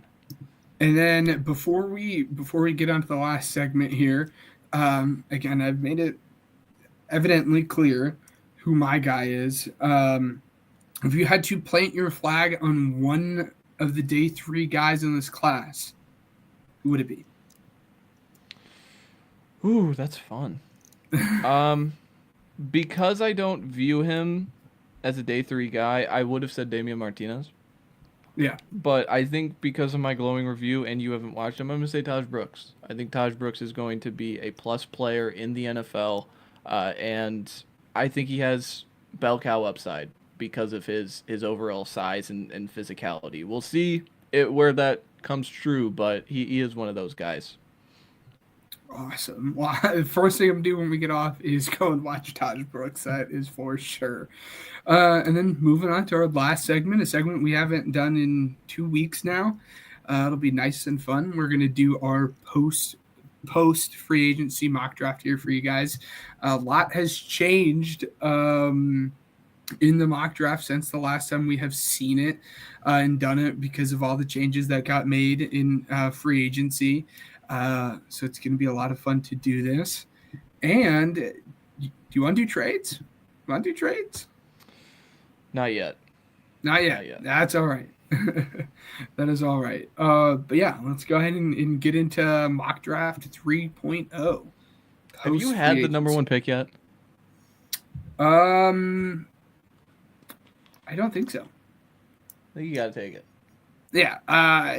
Super easy for me. It's funny. The reason I asked about trades was I don't think it'll happen at this point, but I wouldn't be shocked again if you see the Giants try to make a push to get up to 1. Again, don't think it'll happen because I do think the Titans are really trying to set themselves up with their way they spent money in free agency, especially along that offensive line, to take Cam Ward. And that's who the selection is going to be here. There was a minute there where people are like, well, maybe it'll be Abdul Carter. But again, it really seems with the way that they had spent their money, it's going to be Cam Ward. There's absolutely no shot in the world that they are going into the season with Will Levis as their starting quarterback. Absolutely agree. The way they spent money was very targeted at getting a rookie quarterback to drop in here. I think I said it last week that you overpay for Dan Moore and you overpay a year prior for Calvin Ridley to have a stable environment for a rookie quarterback to drop in there when you get the opportunity. And they got the opportunity with the number 1 overall pick. And another thing is this regime's got to win games. Brian Callahan's got to win games to save his job. So I completely agree. Number 2 with the Cleveland Browns, I'm gonna go Trav. I mean, this is a toss up. You know, if you want to pick Abdul Carter to put alongside Myles Garrett, I completely agree. I think if you want to throw in Shedeur Sanders, maybe, possibly, but I don't think you pass on one of those two guys in Trav or Abdul Carter to take Shedeur Sanders for me. No. Just overall, I think you go the stopgap route and you figure out what you want Travis Hunter to be. Do you want him to be a corner? Do you want him to be a receiver? I think I said it a few weeks ago, is like receiver. I think he could be a very sound receiver, and I would want to put him at receiver because of his overall special twitch and athletic ability. But if you want to put him at corner, I don't think that's a wrong decision either. So No, I don't think you can go wrong at either position. Both positions they need at wide receiver or corner there. Again, for a minute, it could have been Abdul Carter, and it still could be Abdul Carter and them just having the best edge duo in the entire league between the two of them. But yeah, they just spent $40 million a year on Myles Garrett, so you won't get any pushback for me on that one. As much as I want to take Abdul Carter here, and if it was me and what I would do based off of my board, it would be Abdul Carter. But the Giants just seemingly have no plan at what they're going to do at quarterback. And all the buzz around the league over the last 2-3 months is that they really do love Shedeur, much to my dismay. I am going to go Shedeur Sanders here for the Giants at 3. And they find what hopes to be their quarterback in the future. Yeah, this is more of a desperation pick than anything else. Absolutely. Like, I think we both agree we wouldn't want this spot for the Giants. I think passing on a guy like Abdul Carter, even like Tedero McMillan and Will Campbell is hard to stomach because you're taking a quarterback who in most draft classes would not be up near the top. So it's just, again, the tax on the position. They don't really have a stopgap option because Rodgers is taking his time. Russell Wilson is, whatever. Jameis is whatever. So it's like, this is a team that they had like 3 plans.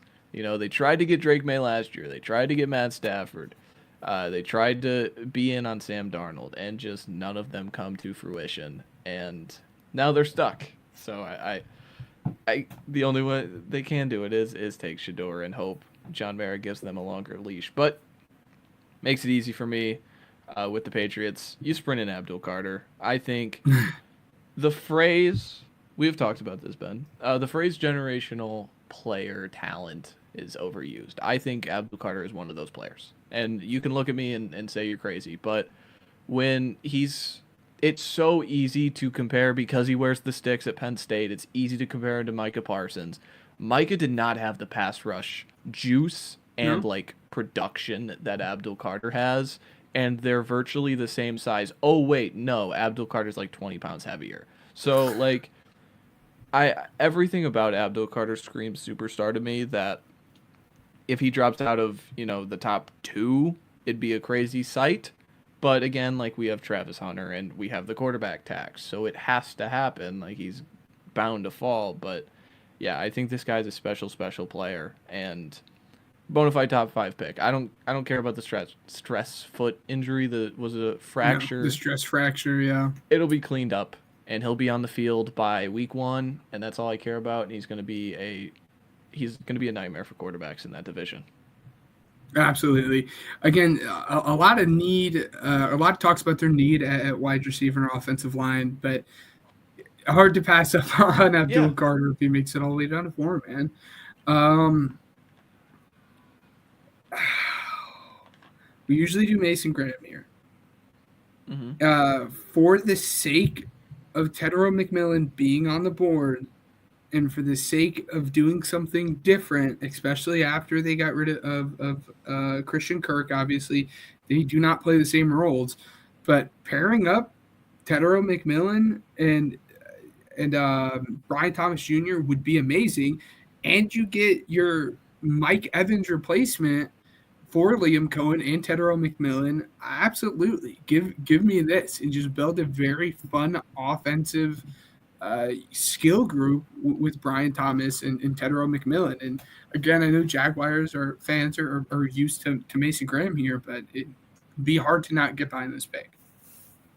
Yeah, it'd be so fun to build that in an aggregate, just thinking about it. Like, you have Lawrence, who's making all this money at the quarterback position, taking a ton of your cap room, and you drop into, like, successful, in this scenario, projecting McMillan as a successful rookie contract, and you have him and Brian Thomas making, dirt cheap to what their production could be.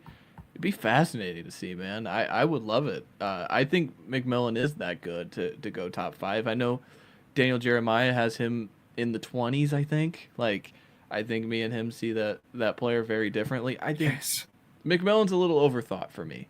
There was a tweet the other day, I think it was Jeremiah, talking about nobody's gone in the top 10 running sub 4.5 at the receiver position since Mike Evans. Well, the caveat for me is in 2022, Drake London went in the top 10, and we never saw him run, and he was never modeled to be a 4.4 guy.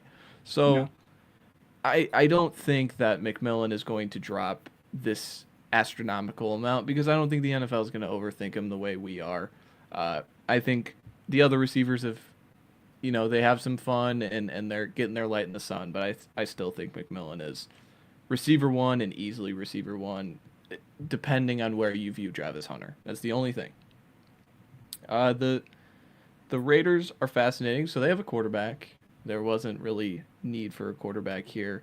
They have Colton Miller, so that's interesting. We could look at that. Look at Will Campbell, Membu. They sign Crosby to a long-term deal. That's interesting. We've done Genty in the past. Yes.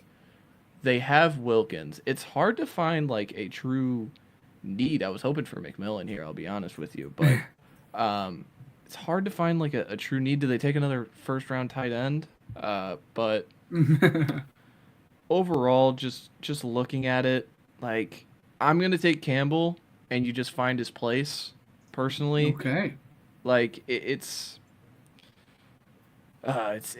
not a pick I love because of need, but again, like, I think you're getting a valuable player at a valuable position, and the movement, the flexibility of him is fascinating to see where he goes. So I'm just gonna plug the good player in and figure it out. Yes. I mean, speaking of plugging the good player in and figuring it out, continue to build. We talked about it, the Browns, and building the best edge rushing duo in the league. Might as well build the best tackle rushing duo in the entire league here with the Jets, with Quinn Williams and Mason Graham. Honestly, very, very easy for me, especially with Will Campbell being off the board. I agree. The Panthers, we're crossing our fingers for Mason Graham. He doesn't get there. That's a shame. They've spent so hard on the offensive line. I don't see Membu or Josh Simmons being a pick here. Like, again, it's hard, but it's like, it's just linemen, and it's which one do you want? And for me, as much as this would hurt, it's Shamar Stewart. Like, on the board, I think Stewart is truly, just overall, man, has the size, the strength, the ability to be a star in the NFL. And I think guys with his profile don't last much longer than this at 8. So you're gambling, but this team needs to gamble on defensive line because they need guys to hit in a quick way. So, yeah. That defense sorely needs as much help as they can get. That is for sure. That stings a little bit. Shamar Stewart is exactly who I would have picked here. Okay. Building the best backfield, Aston GT. Absolutely kidding. It'd be fun though. I mean, we're gonna still stick with the same position as much as I wanted to go Shamar Stewart here. This is hard because there's been a lot of conversations about James Pierce falling a little bit.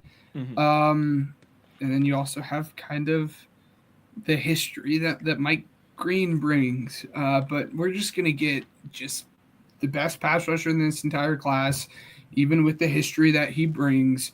It's going to be Mike Green, and just go and get a guy that can absolutely hit the quarterback. I'm not as high on Pierce as maybe others are. So that's why we went Green instead. No, I really like Mike Green. It'd be his pass rush productivity is real deal stuff. The only thing is, we're all gonna say smaller school, but like he has that give a crap mentality in every way, and he bullied Ohio State for a little bit there. If you haven't watched that tape, the Bears, is the sprint in the pick? Do it. I think it is. It's Ashton Jeanty. Yes. I think we talked about him just a minute ago. This guy is so good, and they have a coach who I believe had a say in his offense prior in Detroit, and this team needed to have Jahmyr Gibbs. And I think the similar way this team this team needs Ashton Jeanty to really go to another place. And I think getting him at 10, getting him a value, the same way you got Rome Odunze last year. I didn't think Rome Odunze would make it to 9. He makes it to 9 flat. You rush in the pick. Same way here with Ashton Jeanty. I do believe he might go earlier. I think there's going to be a team who wants to go up and try and get him. But, if he makes it to 10, you got to take him. Absolutely. You have to sprint in that pick with how much he just utilizes those running backs there in Detroit. We're going to go with the best offensive lineman available at this point for the Niners, and for me, that's Membu. It's easy. They lost their backup / swing tackle in free agency in Jalen Moore, and get this guy. He's going to play. Trent Williams is getting old. He didn't, he missed a couple games this year. Get a guy that can really develop behind him and become that stud replacement when Trent Williams decides to hang it up.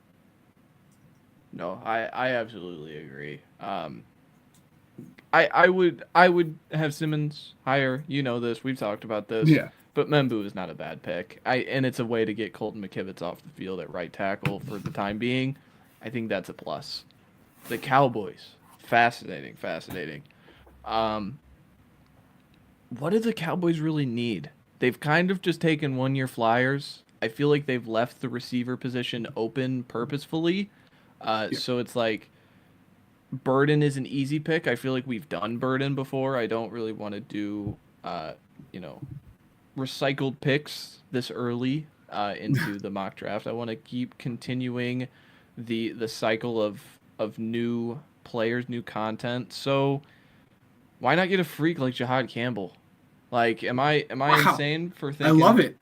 Jahad Campbell as early as 12. Like, I think there's a comparison. I have Jahad Campbell over Jalen Walker. If that's a hot take, maybe it is. But I think his overall freak upside is higher than Jalen Walker. And just overall, putting him next to Micah Parsons, I would love to see it. I would love to see how that works out.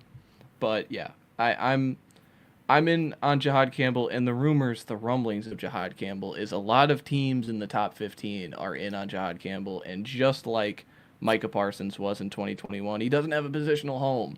Well, just get the good player, and I think Dallas does that again here with Jahad Campbell. Absolutely. No, I like him better than Jalen Walker as well. It's, again, a little bit of a hot take. If you go right now on FanDuel, he's actually plus money to be the first linebacker taken to Jahad Campbell. Good get. Travis Hunter's not falling that far. Cowboys fan here. Cowboys getting Travis Hunter. Which will not happen. Crossing the fingers. Yeah, right. The easy pick here for Miami is the offensive line. If you actually have the concerns on Josh Simmons and his injuries, I could see them going in a different direction. And I don't want to go offensive line. Again, we've done it before.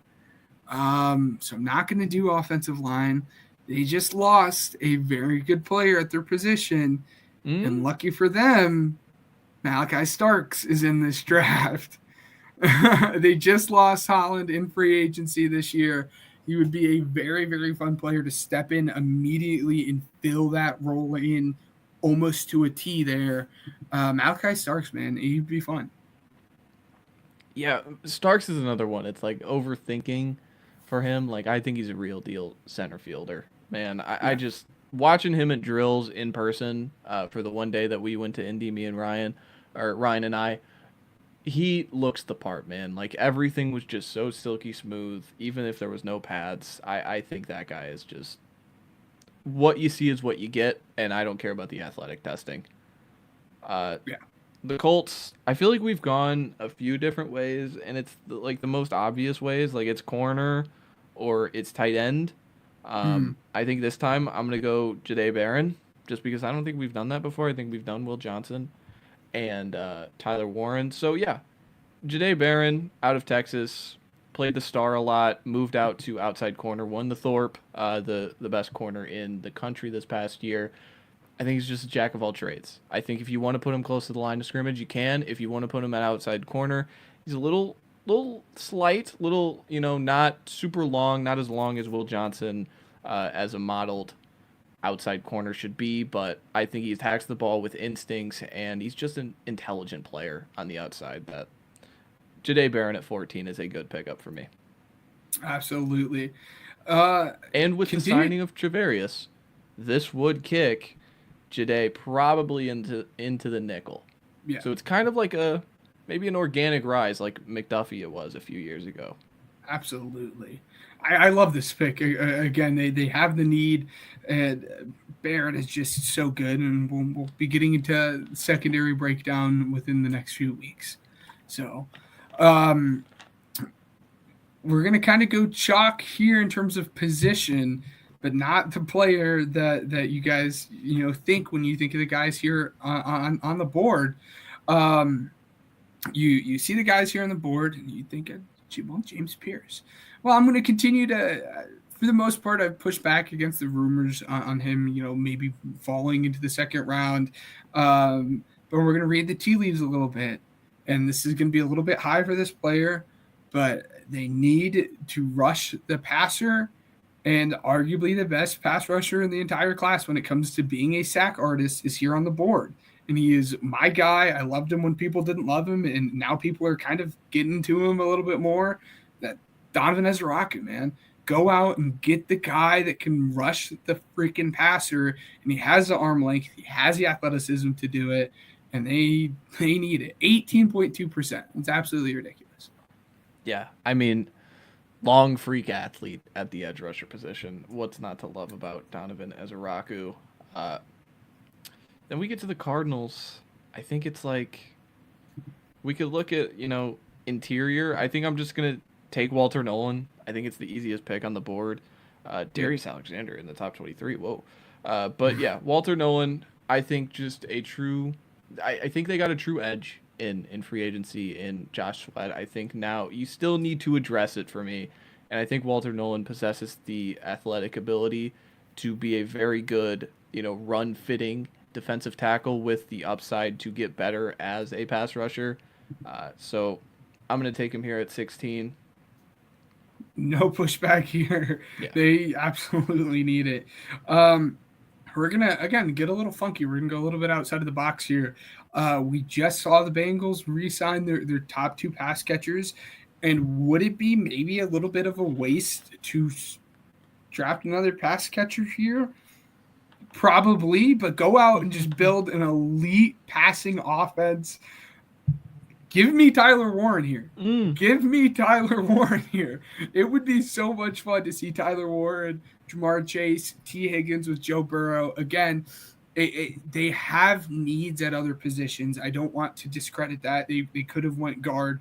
They could have went defensive lineman with Trey Henderson going, or Hendricks going in free agency, or at least seems to be that way. But hey, just lean into being the team that has amazing offense and really bad defense. Again, probably not the smartest, but we're gonna get fun.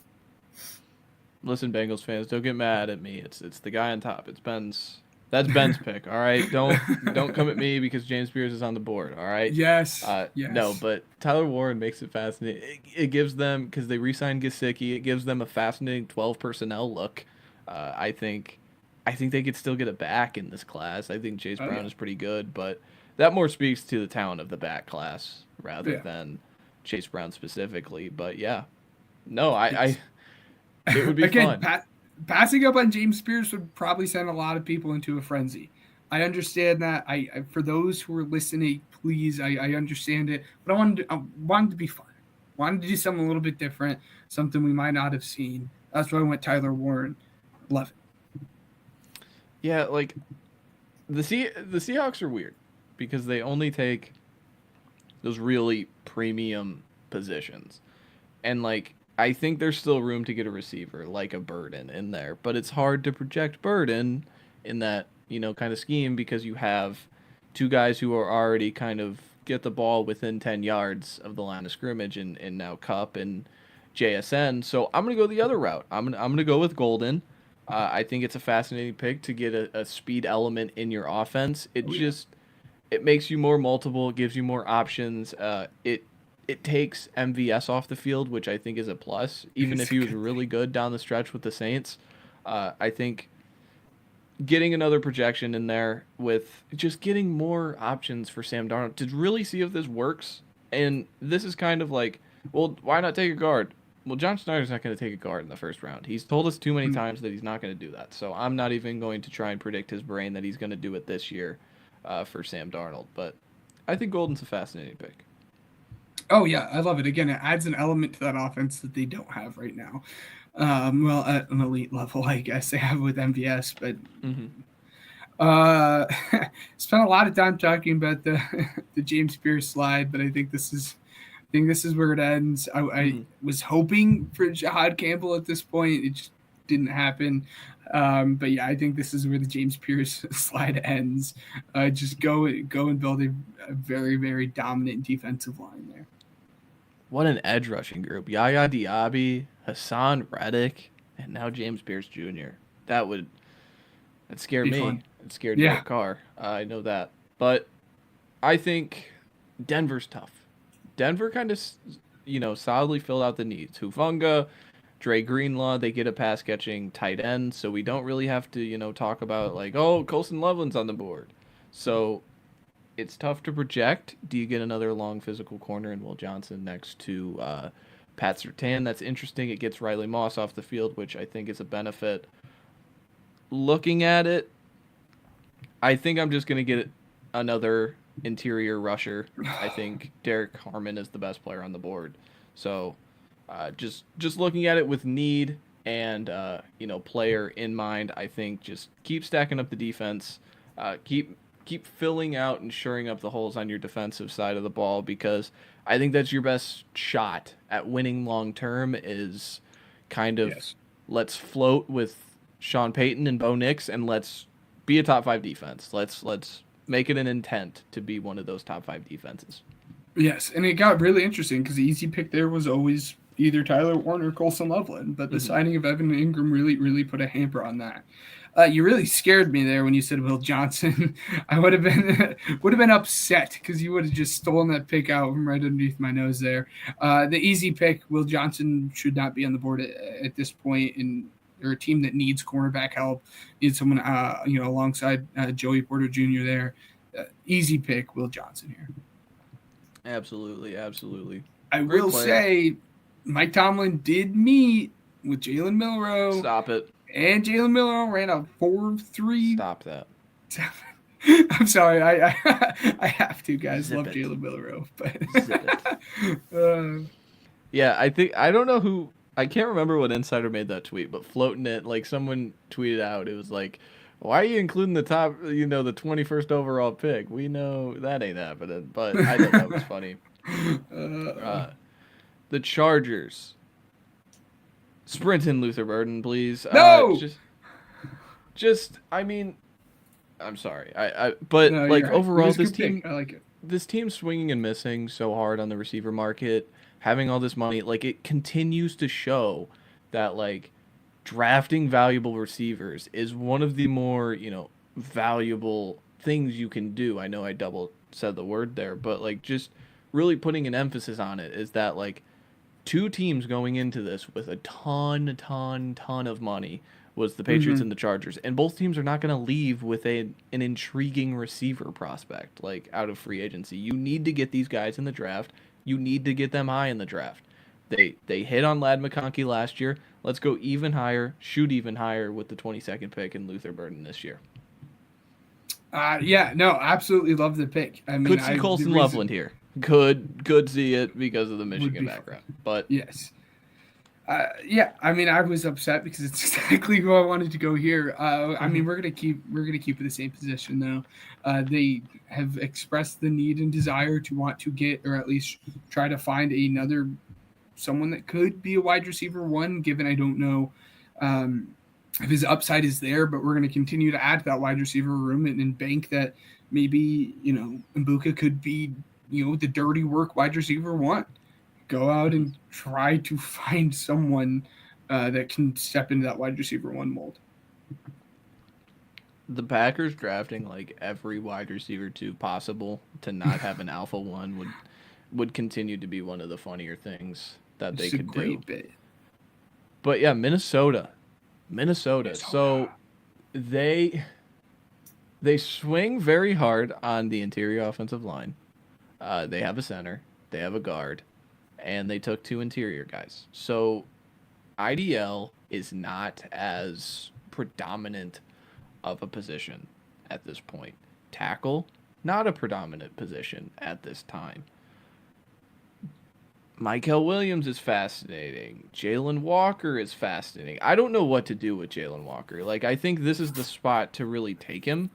Yeah. Because, you get an intriguing player on that side of the ball for Brian Flores. But again, Brian Flores could walk out the door at any time. I'm going to take Caleb Johnson. So this is probably, this is the stretch where it's like, oh, they just traded for Jordan Mason. They just extended Aaron Jones. Yes, I know. But those are very limited shelf life items. Yeah. Caleb Johnson is not one of those things. I think, yes, you could get one later. I understand it. But it's just Caleb Johnson is so much better than this class for me at this spot that I'm going to gamble on this player now. They don't have a ton of picks after this spot. Like, I can look at, Minnesota. Their next pick is 97th, 139th. You're just not getting that caliber of player at that spot like Caleb Johnson that I'm going to gamble on. Like, let's complete this. If we are really going all in on J.J. McCarthy, let's make sure we have no holes that we can, blame later. We have the best possible situation for this guy to thrive and win in, just like we won 14 games with Sam Darnold a year ago. So that's why I have Caleb Johnson here. Any running back, I would understand. Travion Henderson, Marion Hampton, I would completely get. Yes. No, again, those guys are not going to stop you from taking, again, whether it's Hampton or Caleb Johnson, whoever it is, stop you from taking one of these elite backs in this class. It's going to be easy for me. Josh Simmons shouldn't be here. They have the need on the offensive line. I know they just went out and got Cam Robinson, but this is an easy pick. Josh Simmons, without the injuries, probably tackle one. But he has it, and it's a good spot for him. This is where I want to get so interesting with you, but I'm not. I was going to talk about a certain Ole Miss prospect here because it is fascinating to me, but we're not going to do it. We're not going to mock a quarterback to this team yet. I'm just gonna stick Colston Loveland here. I think there was a real desire to get Brock Bowers a year ago. Colston Loveland falls into their lap. I think if the Rams are willing to go up into the top of the 20s and there's someone willing to take him, I think they should be willing to go up and get him again. The only reason I have him falling to 26 is I don't know how to project how the tight ends get drafted. Like, it's just those positions. It's just hard to predict how those guys are going to get drafted. So have him falling to 26. There you go. So I'm really between two players here, and I'll let you make the decision between the two players because I'm pretty stuck, and it's between edge and an interior offensive line here. Both guys that are right here on the board that I'm staring down. It's funny because they're 30 and 31. It's between a guy that's a developmental pass rusher and can really do it at a high level, which we've seen the Ravens really value, or at a position of need with a guy like at guard with a guy like Gray Zabel. They have him listed at tackle, but he truly is the best. Yeah, he's a guard. Interior offensive line in the class, and for me, it's between Jalen Walker and Gray Zabel. I'll let you make the pick between those two guys because I'm really torn. I don't know which way I'd rather go.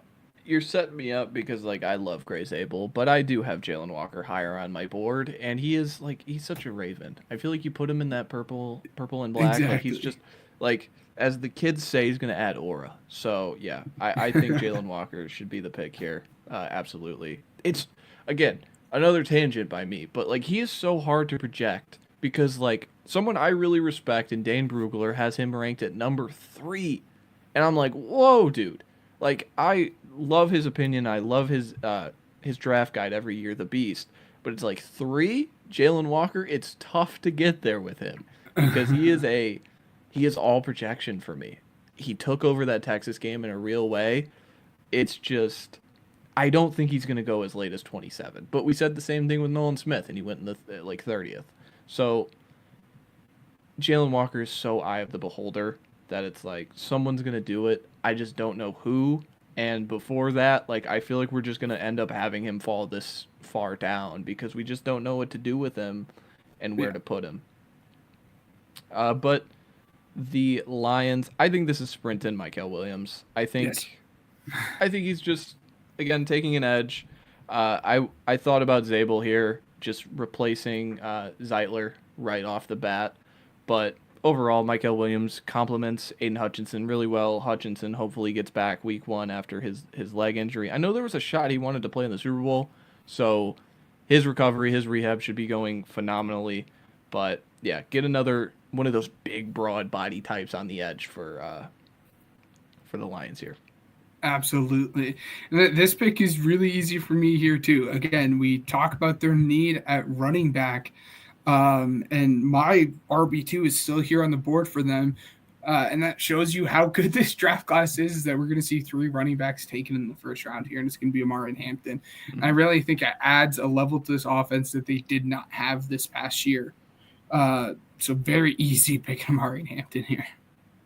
No, absolutely. Hampton, awesome player. I think it, like you said, just adding that other element that Austin Eckler and Brian Robinson definitely don't have in that burst in the short area to really make things happen quickly. I think it's a phenomenal pick. 30 for the Bills. It's tough. They still have edges in need. I know they cut Vaughn, but they signed Joey. They have Greg Rousseau. Like, I don't know if edge is really a must. Like, what I'm looking at is let's just gamble on one of these corners to really work out like you did a few years ago with Kyer Elam.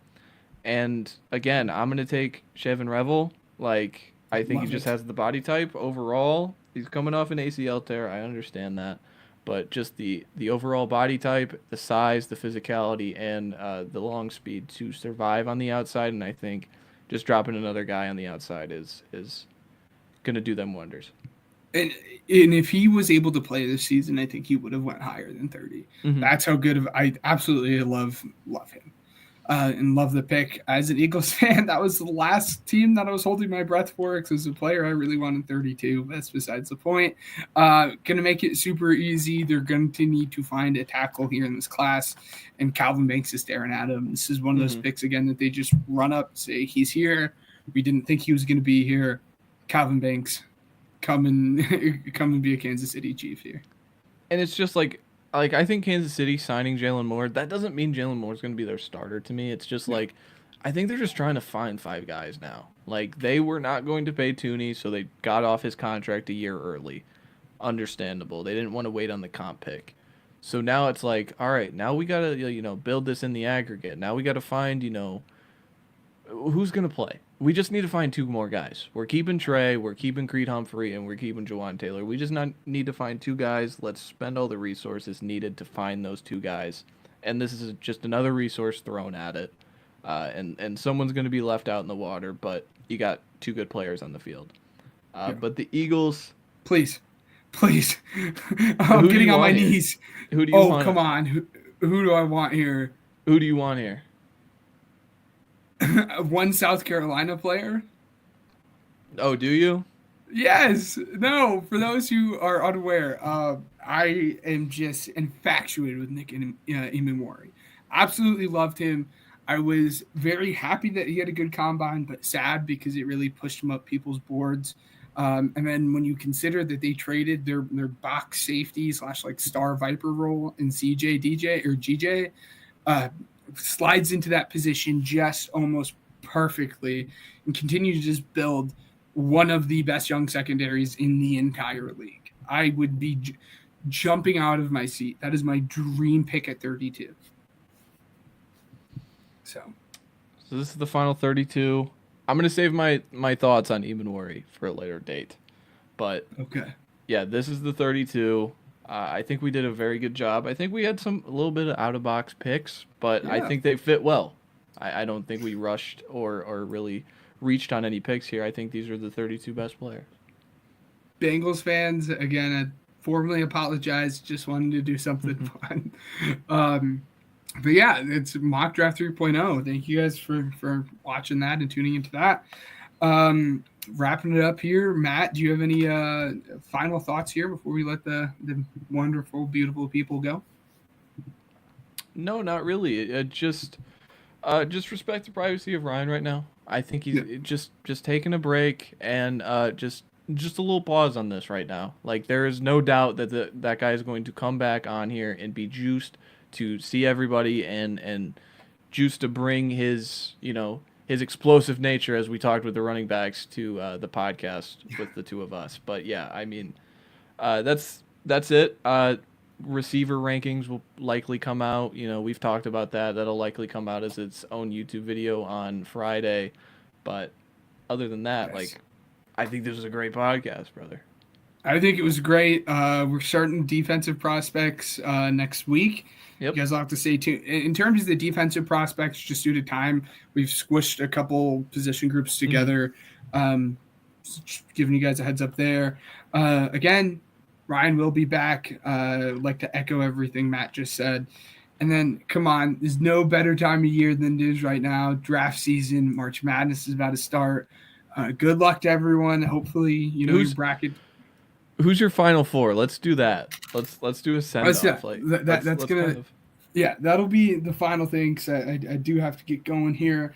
For me, just to be honest with you, I have Tennessee winning it all. I'm buying the Barnes Kool-Aid. I always do, and I always get burnt by it every single time.